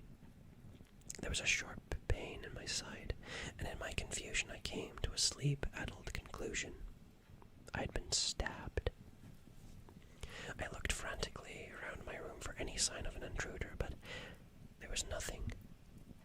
I made my way to the bathroom as I looked around the area. I wish that I'd been stabbed.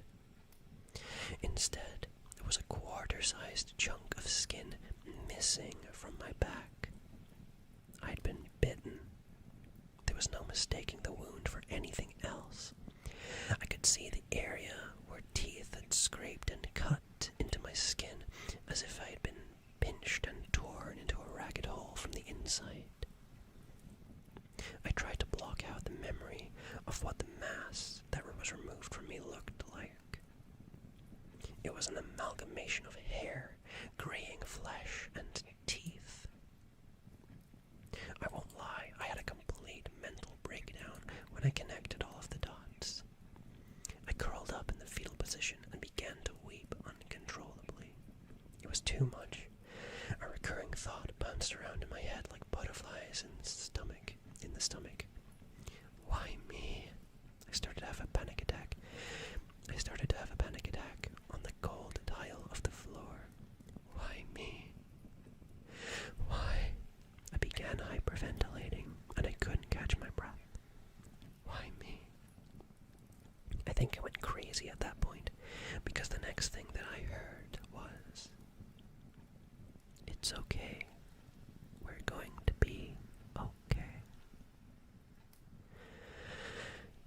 I looked around, half expecting someone to be in the bathroom with me, but no one was there. It wasn't until the voice repeated those words that I realized where it was coming from. It was coming from the hole in my back. Whatever was inside me was talking to me. I got up. I had to go to the hospital. I was having a psychotic episode and likely suffering from another mass. As I headed towards the door, it spoke again, its voice no louder than the wheezing of a respirator. "Don't go. They'll hurt me." I don't know why I responded. If I had to guess, I would blame it on the ridiculousness of the situation and my complete mental breakdown moments earlier. Something was growing inside me like a creature from Alien that could talk. I should have sprinted to the nearest hospital screaming, but instead I spoke in a shaky, uncertain voice. "I have to. You're hurting me. If I don't, you might even kill me. What if I didn't? I can shift while I grow. I can make it so it doesn't hurt until I'm ready. And then we can work together to make it as painless as possible so we both can live." Ready for what? Until I'm strong enough to leave your body. Right now I'm not strong enough to survive outside of you. I just need you to sustain me for a few months. Please. They'll kill me at the hospital. Brother, I can be your friend. I want to be with you. I don't want you to be lonely. Please don't kill me, brother. Brother, may I have some oats?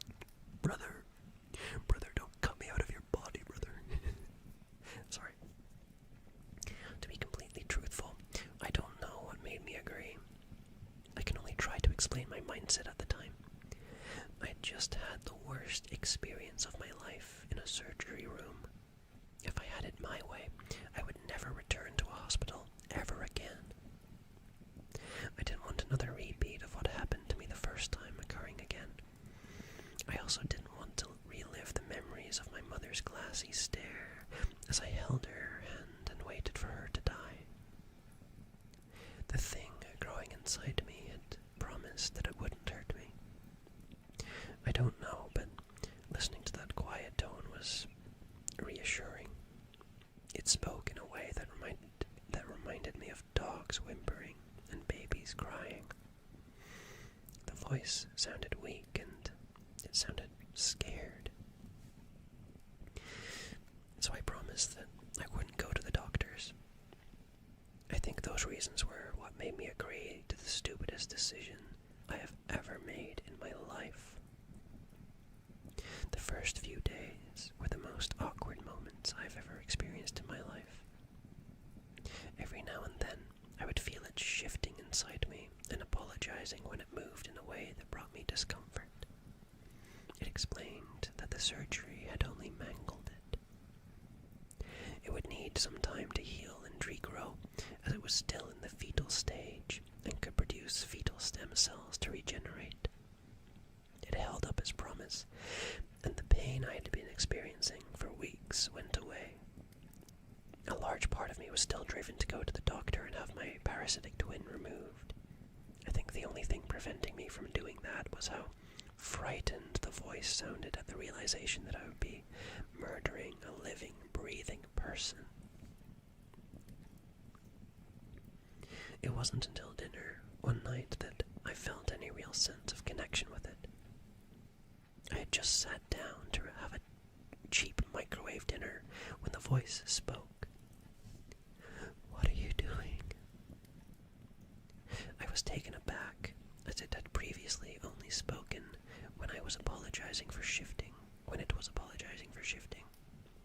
I responded that I was eating and reading a short story. "We can remember it for you, wholesale," from an anthology. He asked me to read the story to him, and I did. I would read a paragraph to him in between each bite of food. When I finished both the meal and the story, he asked if I could read him another story. Aw, wait, why is this kind of wholesome? Why is this wholesome now? What the hell? Why is he like chilling with his homunculus parasite? That's epic. That's epic. We spent the entire night reading and discussing various stories. As I enjoyed multiple genres, I read a wide range of stories to the voice as it quietly listened. It wasn't until the sun crept in through the blinds that I realized how much time had passed. I'd lost track of the time while talking to my twin. We had read dozens of short stories and spent hours talking about the ones that we'd liked best. I went to bed after I'd promised my companion that we would continue this later. And it became a daily fixture in our lives. Sometimes the voice would talk to me as I did chores or cooked a meal. I would always sit down for the meal with a book, and I would read aloud while I ate. Sometimes I would have to stop and explain an event to them, but most times they just listened quietly and waited patiently. Afterwards, we would discuss our feelings on the book or what we thought was going to happen. A sad part of me realized that this was the closest thing that I'd had to a friend in almost a decade. I found myself looking forward to the discussions we would have after each meal.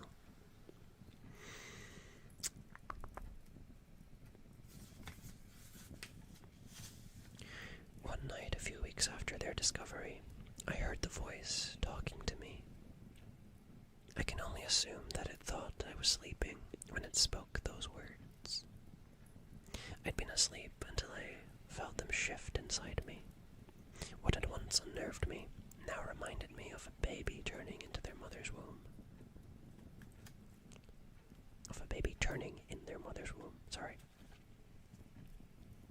The voice twisted in my stomach and began talking.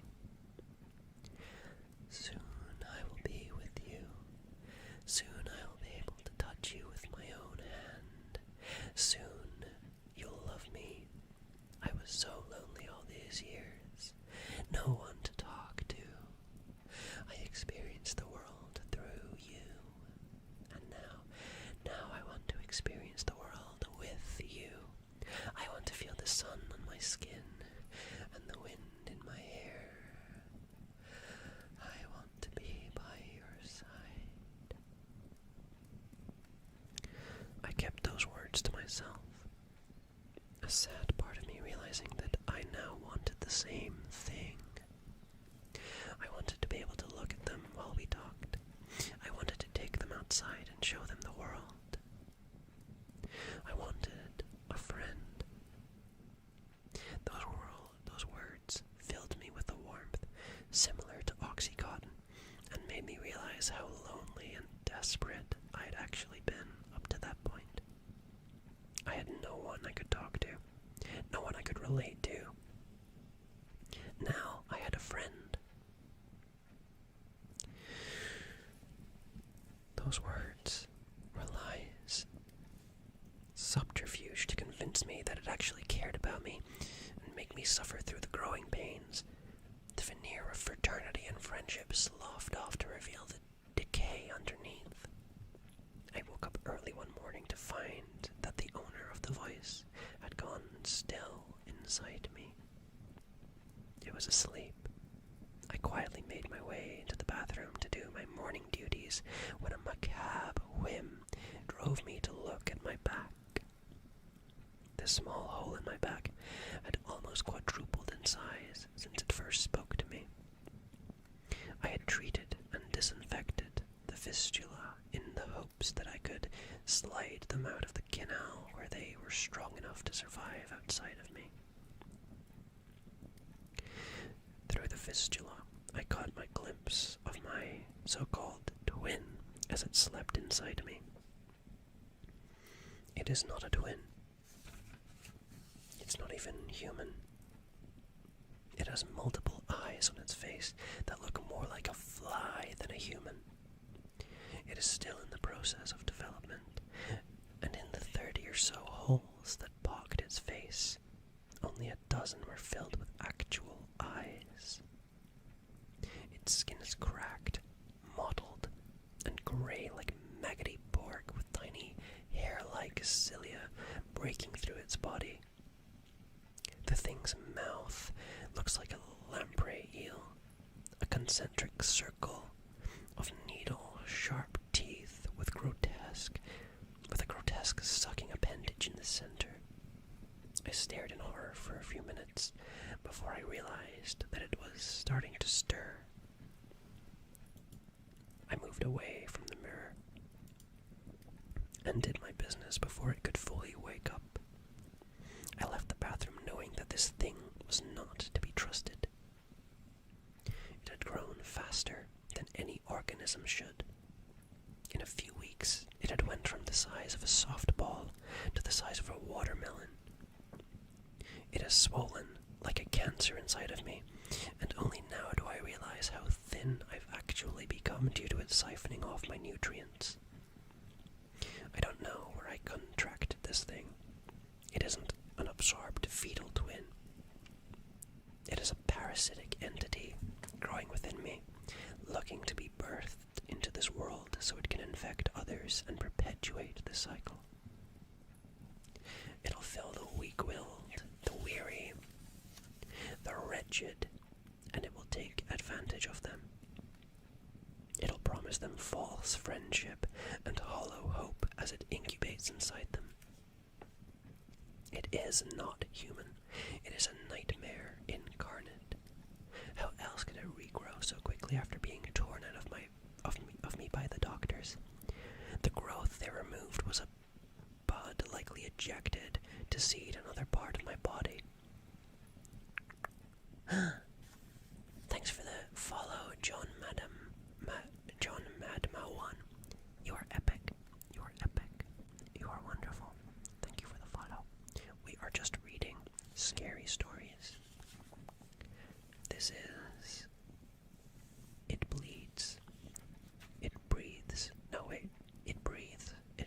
It breeds. Yeah, that is the name of it.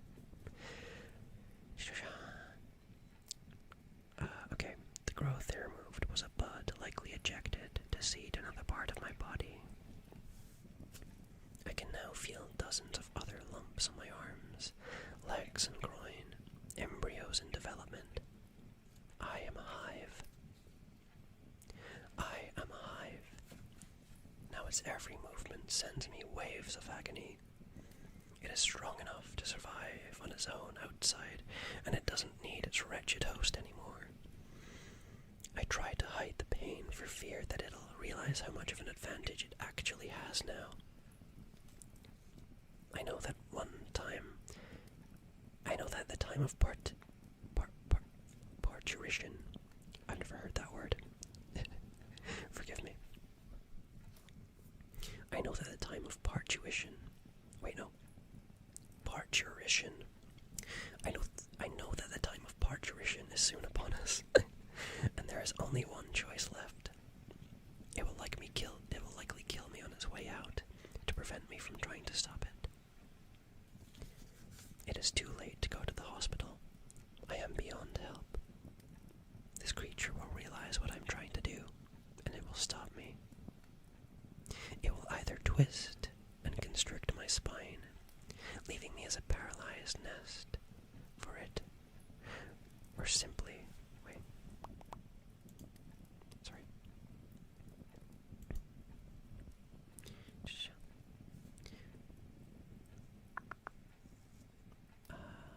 or it will simply debilitate me with pain until I cannot move. Both are less pleasant options. Even if I could make it to the hospital, to remove it was to stop the host from casting off more migrating buds to grow into those fiendish things. It wants out, and I can't allow that.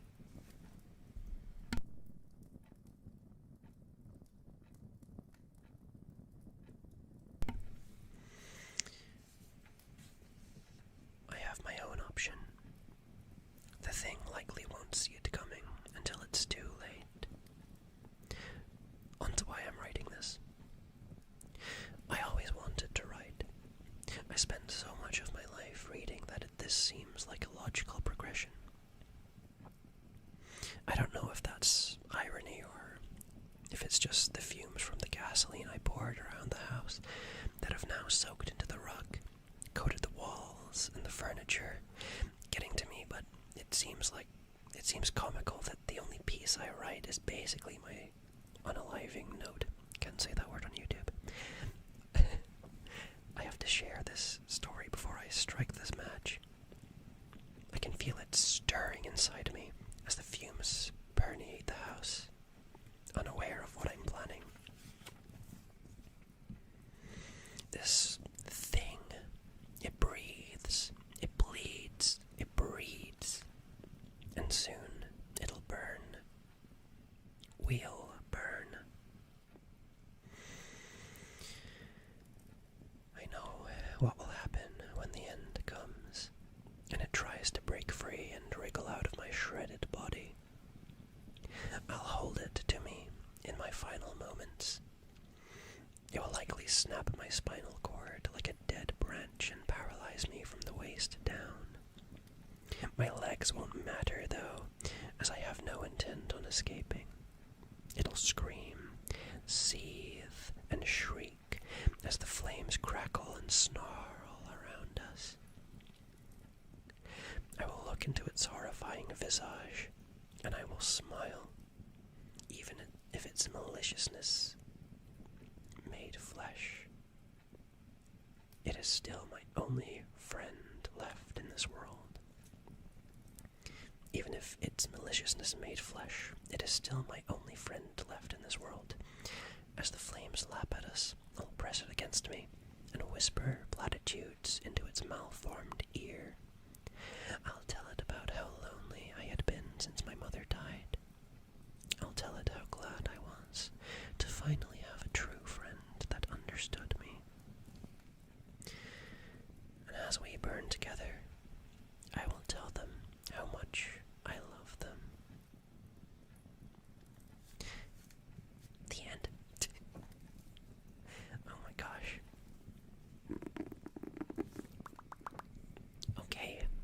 was It Breathes, It Bleeds, It Breeds by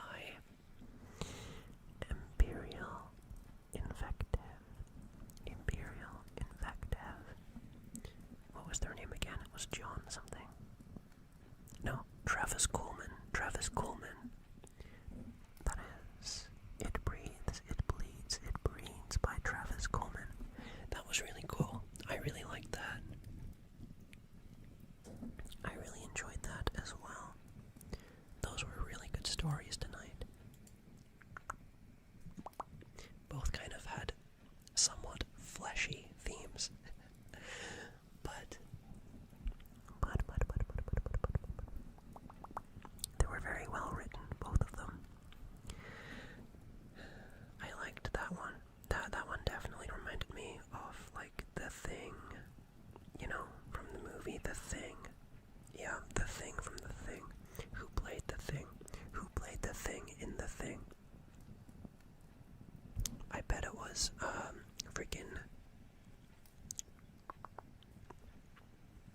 bet it was that guy. You know that guy, that Eldritch guy? That creepy guy that's like Eldritch and formless. And formless. And formless. Not Cthulhu. Cthulhu doesn't exist. That actual guy, what's his name? What's his name? What's that formless guy? What's that formless entity called again? I forget. I don't think I can actually pronounce the name. But he was in Pet Shop of Horrors. I forget the guy's name. But yeah. Okay. That is the last story that I was going to read tonight. We've only been going for 2 hours and 20 minutes. Wow. That felt like longer.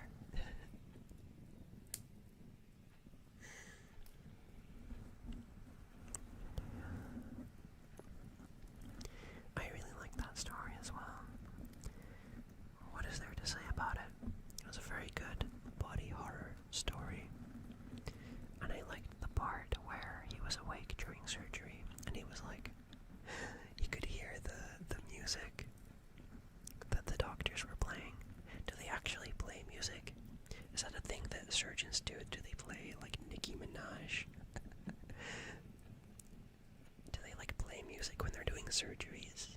I would, for some reason I wouldn't have thought they would, but maybe they do. I know nothing about like doctors.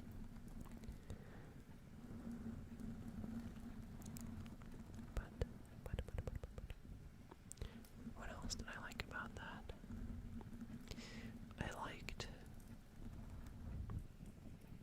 I liked the description of like when he looked at in the mirror at his back and there was a hole and he talked about, what was it? Like many holes in the thing's face, and only a dozen or so had eyes, which means that the rest were just like empty sockets. That's a really cool visual that I enjoy. Like kind of hitting on that trypophobia. I like it. But yeah, those were 2 very cool stories. I think I enjoyed the first one a little bit more. You know, my dad ate meat from a deer that walked on 2 legs. I think I enjoyed that one a little bit more. But they were both really wonderful. I think my favorite scene is still the part where, like, the dad in that one said that, like, there's more, like he's not alone in his own body. That part was really creepy. Actually, you know what? The dad, wait, those 2 stories could have been, like, in the same universe. The dad could have had this sickness from, It Breathes, It Bleeds, It Breeds, to be fair. there's a connection there. That is my conspiracy theory. That is my conspiracy theory. Hello, hello, hello, hello. Oi. Hello, Valeria. How are you doing? I just got done reading some scary stories. How are you doing? How are you? How are you? God, I just got home from work. Okay. I see. I hope you had a wonderful day.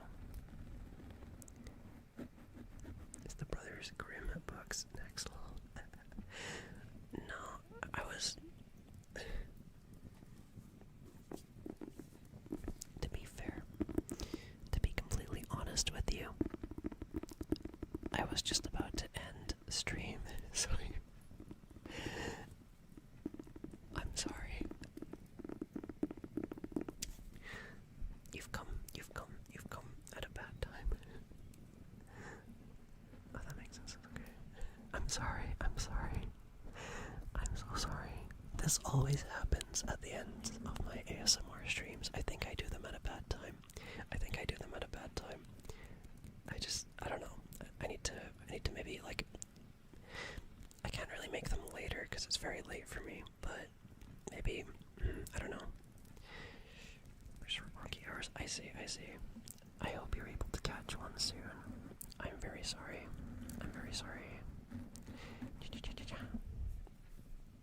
But yeah, we read a few stories from, I think they're both from the No Sleep Reddit, you know, that Reddit.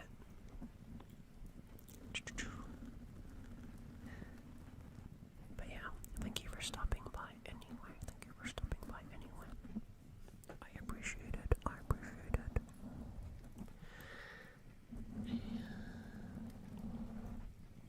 I don't know if scratching on the mic sounds good like this or not. I usually, like, scratch with like a beanie over the microphone, but I don't know. I think this sounds better sometimes, but I don't know if it's like too harsh or not. It sounds fine. Okay, that's good. That is good.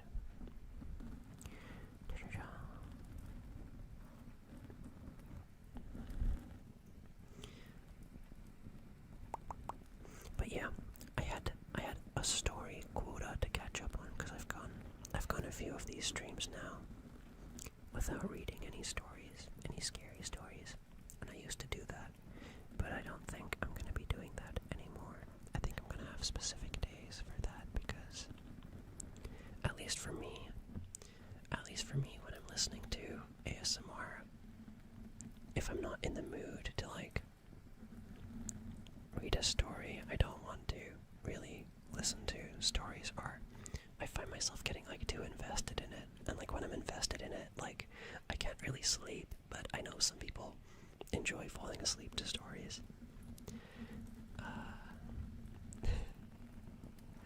But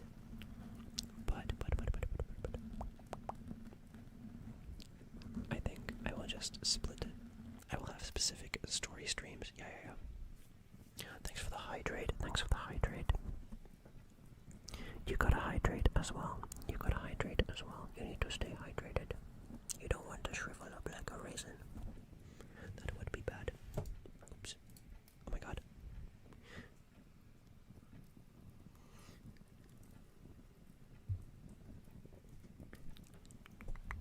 I needed that. After reading. I'm drinking cranberry juice and I can't. Oh my gosh. I've got water here. And I also have Thatcher's Zero, which is like a cider.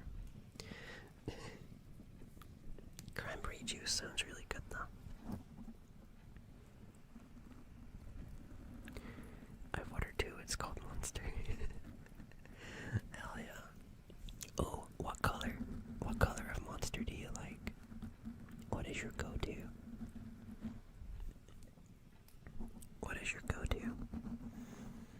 Personally, I'm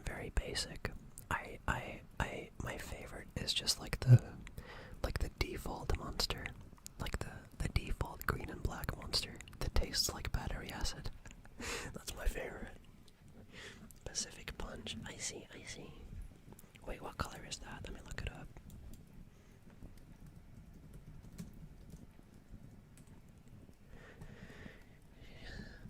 Oh, Pacific Punch is like the beige one. Yes, it's very beige. It's very beige. It looks yummy though. It looks vanilla. It looks kind of vanilla flavored. I don't know if that's the actual flavor. It's probably not that, but it looks like it tastes like vanilla. I've never tried that one before. I've never tried that one. It's like fruit punch. I see, I see. Currently drinking Punk Punch. Oh my god, there's so many flavors that I haven't tried. Punk Punch. The pink one. Oh yeah, wait, I have tried that one before actually. That one's alright. Punk Punch. Punk Punch. Punk Punch. Punk Punch. Punk Punch Monster. Punk Punch Monster. For when you're very frustrated. At the simplistic guitar riffs of the 70s. Punk Punch. Punk Punch. You can punch the punk.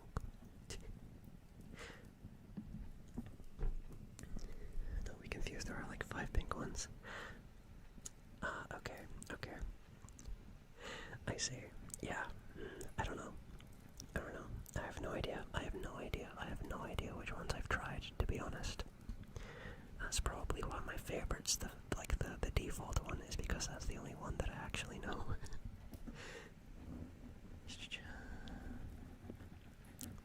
This Punk Punch is the new within the latest month. Okay, I've definitely not tried it then.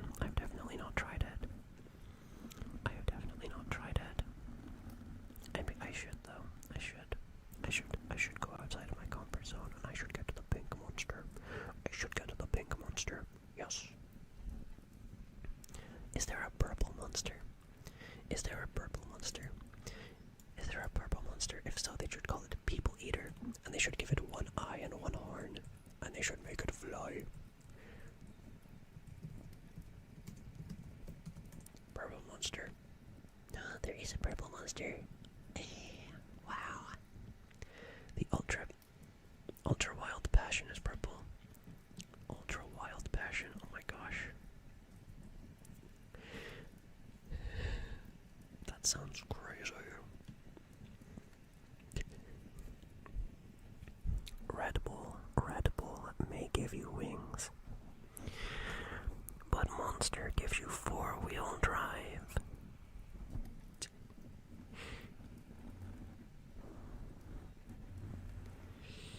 It's passion fruit based. I see.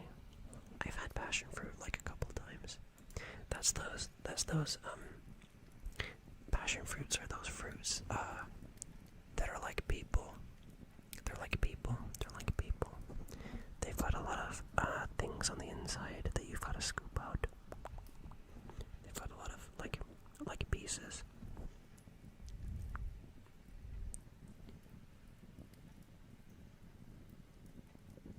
I missed the pomegranate Red Bull.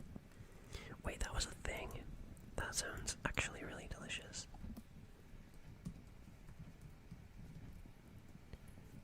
Pomegranate Red Bull.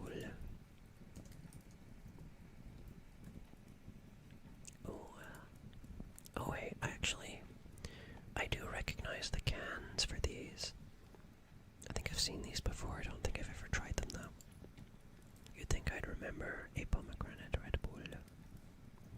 That sounds very good. I remember I used to just bite into pomegranates and just eat the white parts because I couldn't be bothered trying to get them out.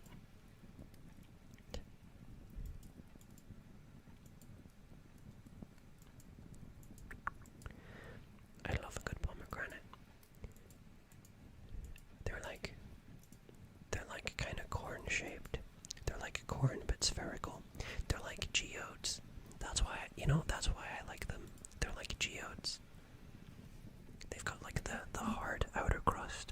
inside is like the gems. The juicy gems. It was a winter one that was out for the winter, and they haven't made it again. Okay, I see.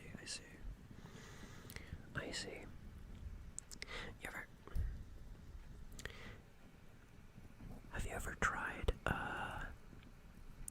like heating up Dr. Pepper? Because apparently you're supposed to be able to do that, like during the winter, to make like a nice warm beverage. And I tried it one time, and it was terrible. It was terrible. Never again. I even put like a lemon slice in it, and I was like, oh yeah, this is gonna be like super cozy.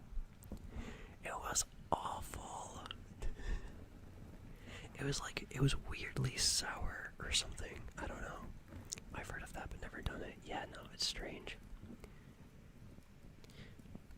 Never leaving my comfort zone again. Never. Nope. Kidding.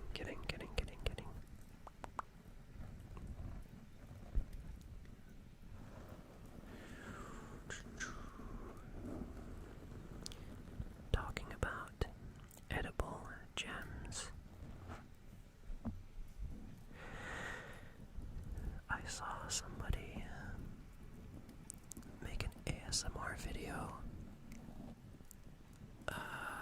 where they were eating like these like edible like gemstones made of sugar. I would never do that. I would never make like an eating ASMR. I think that's weird. Not weird, just like kind of icky. But I really want like to buy some of those. I really want to buy some of those because I have a craving. I've had a craving for like eating gemstones ever since I played Super Mario Galaxy 2 and like fed all those gemstones to that big pink Luma guy, and then he transformed into like a planet. All gems are edible if you're brave, slash dumb enough. True. Why don't you just buy rock candy? Rock candy here is like those cylinders. You know, like those cylindrical things.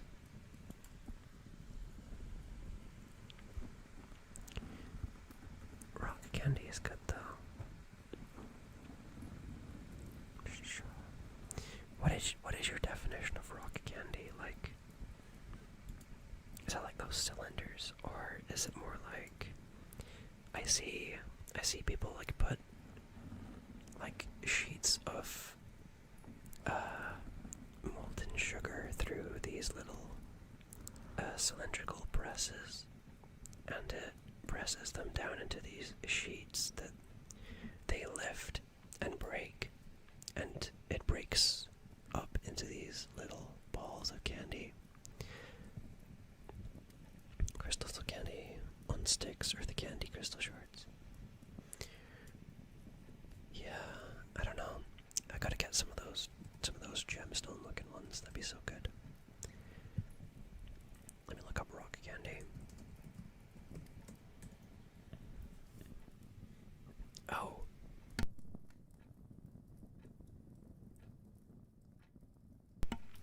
I have never seen these before. Oh, that's interesting.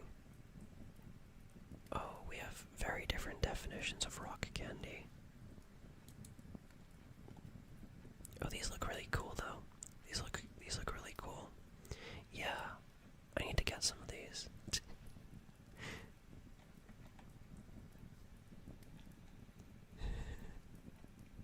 It's literally just blocks of sugar. Oh my god.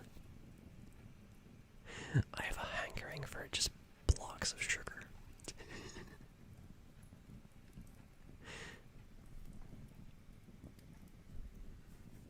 American rock candy, they will break your teeth.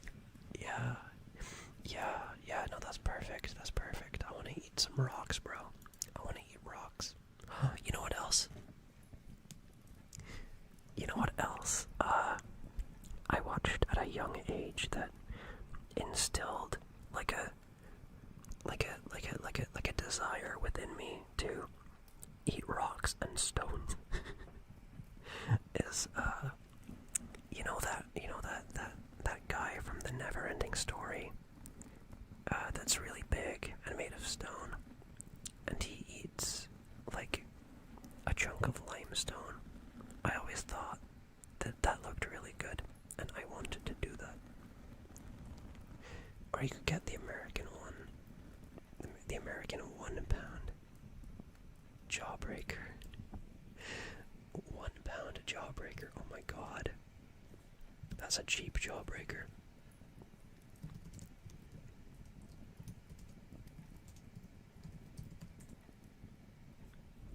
Oh, like, wait. Oh my god. We have jawbreakers here, but I've never heard of one weighing a pound. Wow. That'd be like for someone that wants to eat bowling balls. How do you even eat that? I guess you've just got to lick it for a while. Like, I doubt you could even get your teeth around that to try biting it.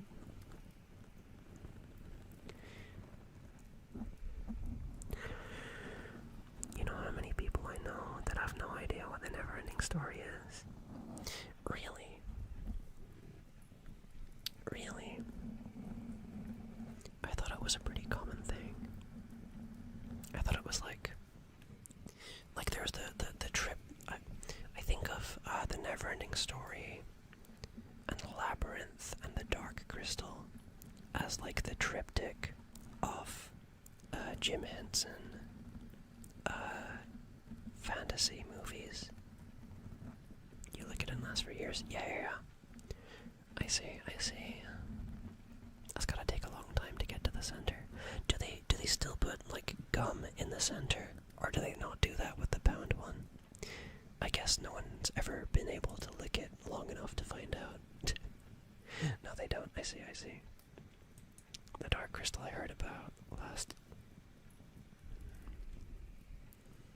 out of those three. Yeah, me too. To be honest, I think I enjoyed that one the least out of those three. I really like Labyrinth. I think Labyrinth is my favorite.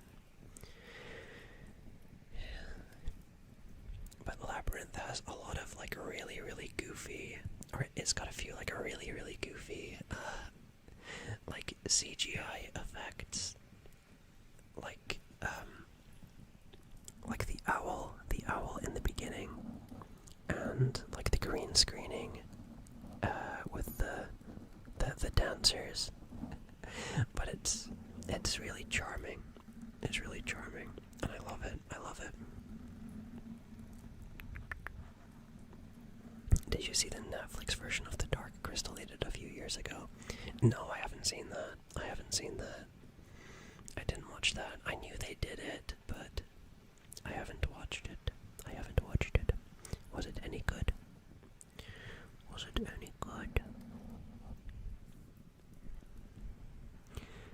You know,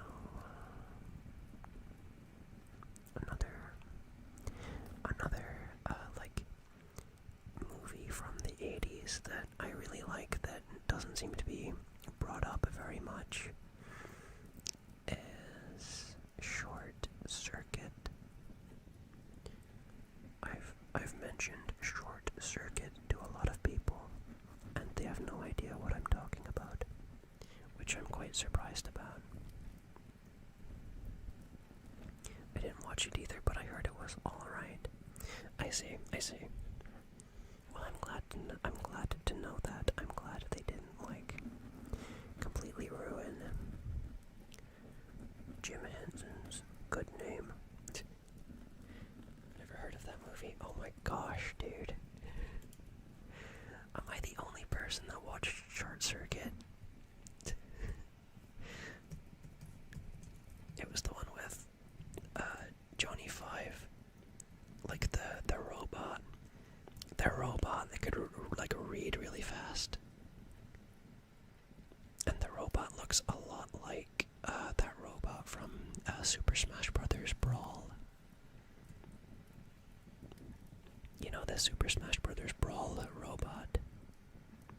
I forget what that robot's name is.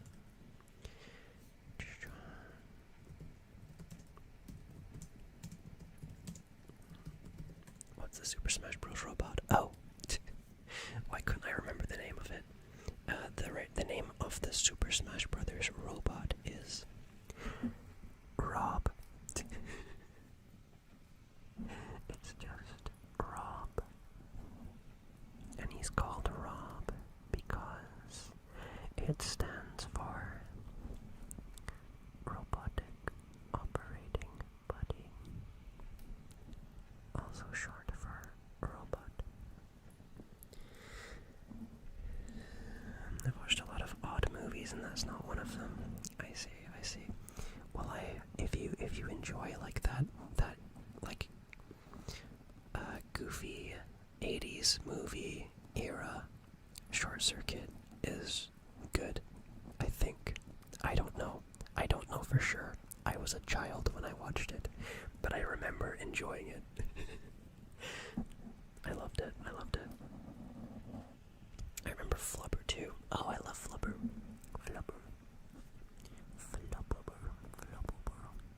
That's the one with Robin Williams.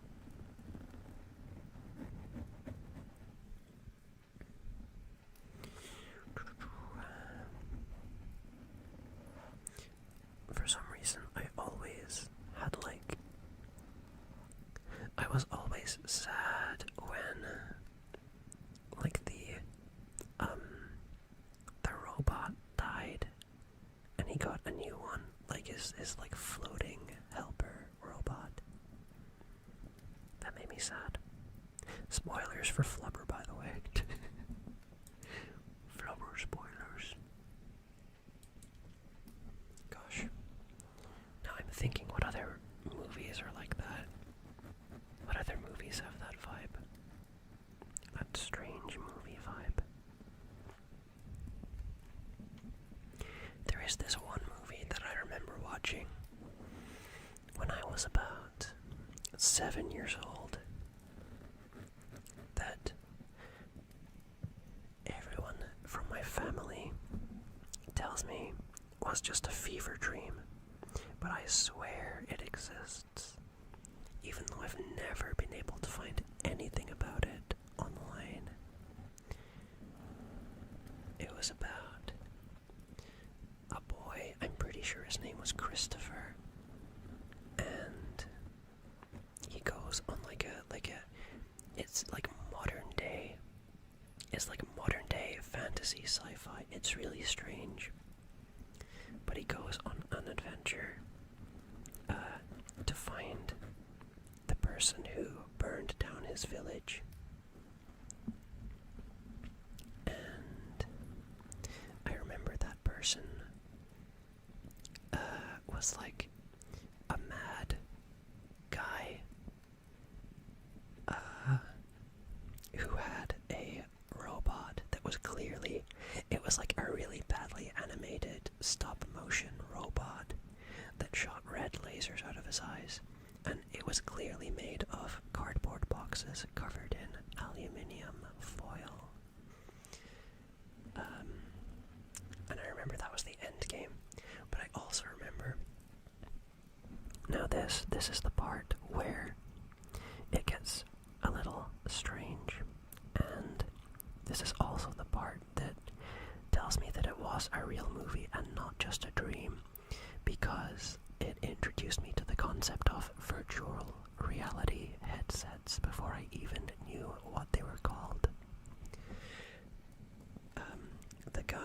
The villain, had the boy's friends trapped inside virtual reality headsets where they were like eternally on like a roller coaster in some place that was supposed to be like blissful, so they wouldn't want to take their headsets off. And he said to them that if you take your headsets off, like the explanation he gave for them not taking their headsets off was that in the virtual world, they had sunglasses on. And of course they didn't know that it was a virtual world, and he said if you take your sunglasses off, your eyes will melt. And that's how he tricked them into not taking their headsets off. That's all I remember of the movie. I've never been able to find it. I've never been able to find that movie, even though I really, really want to, and I've tried so many times. It was so strange. It was just like a fever dream. And even 7-year-old me knew that that robot was really badly animated.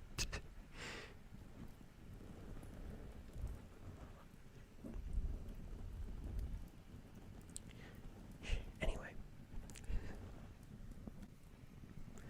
it was from about,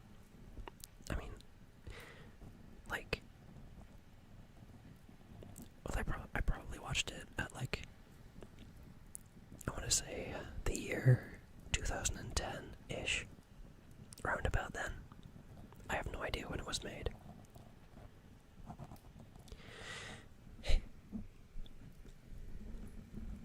But I'm sure the boy's name was Christopher. And there was another part. Where he got, he was exploring the forest, and he stepped on a trap, like one of those nets that snatched him up, and he was trapped in the net, suspended from the trees. And then I remember he passed out somehow, I think just from tiredness, and he woke up in a woman's cabin on the side of a cliff, and she was really chill about it. That's the only other thing that I remember. It's really nebulous. Is it the 1993 movie Arcade? Valerium, if you have found it, if that is true, you have just solved one of my life's greatest, you've just solved the bane of my existence. Let me see. A killer video game movie. r/bad movies, that sounds promising. Let me read. Let me look up videos from it. Kiss reality goodbye. What is this?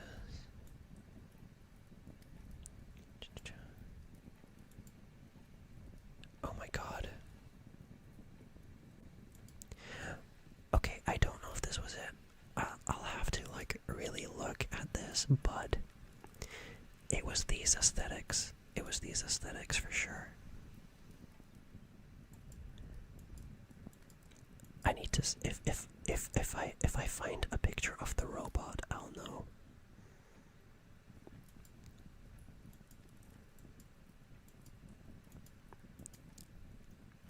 I don't think this was it. I'm gonna be honest, I don't think this was it. But it's the exact same aesthetic. It looks like I remember it looking, but I don't think it was that. It was more, it definitely had fantasy elements as well. I remember the boy had a sword, and his village was burnt down at the start of the movie.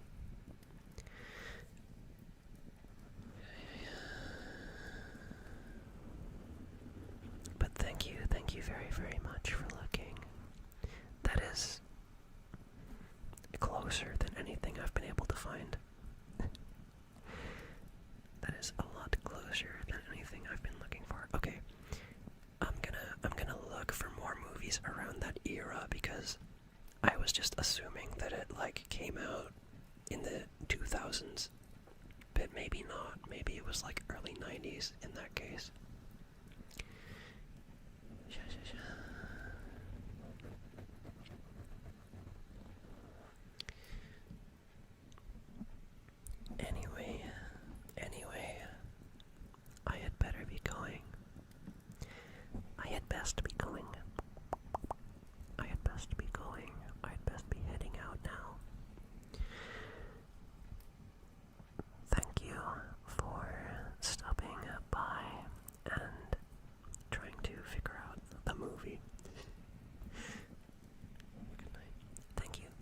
also have a good night or day or whatever time it may be for you. It's good to see you. Okay. Okay. Okay, good night. Good night, good night, good night, good night. Good night. Good night, good night, good night, good night, good night. Wait a second, how to make a monster. Pause. Pause.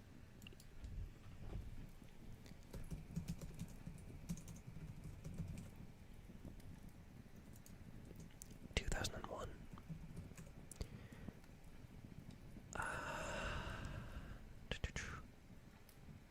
What started out as a simple game became a virtual nightmare.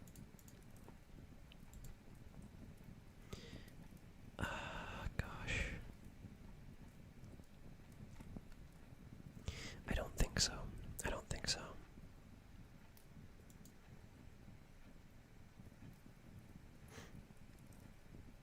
Let me read the synopsis. Following a disastrous video game test, Clayton Software fires the development team and replaces them with weapons expert, hardcore game artificial intelligence designer Soul and sound effects creator Buck. There's new AI chip. After he inserts his new AI chip into the company mainframe, the suit activates and kills Soul. No, I don't think this is it. I don't think.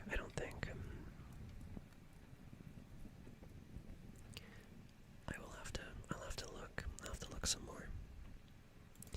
I'll try again to look around the 1993 time frame. But thank you.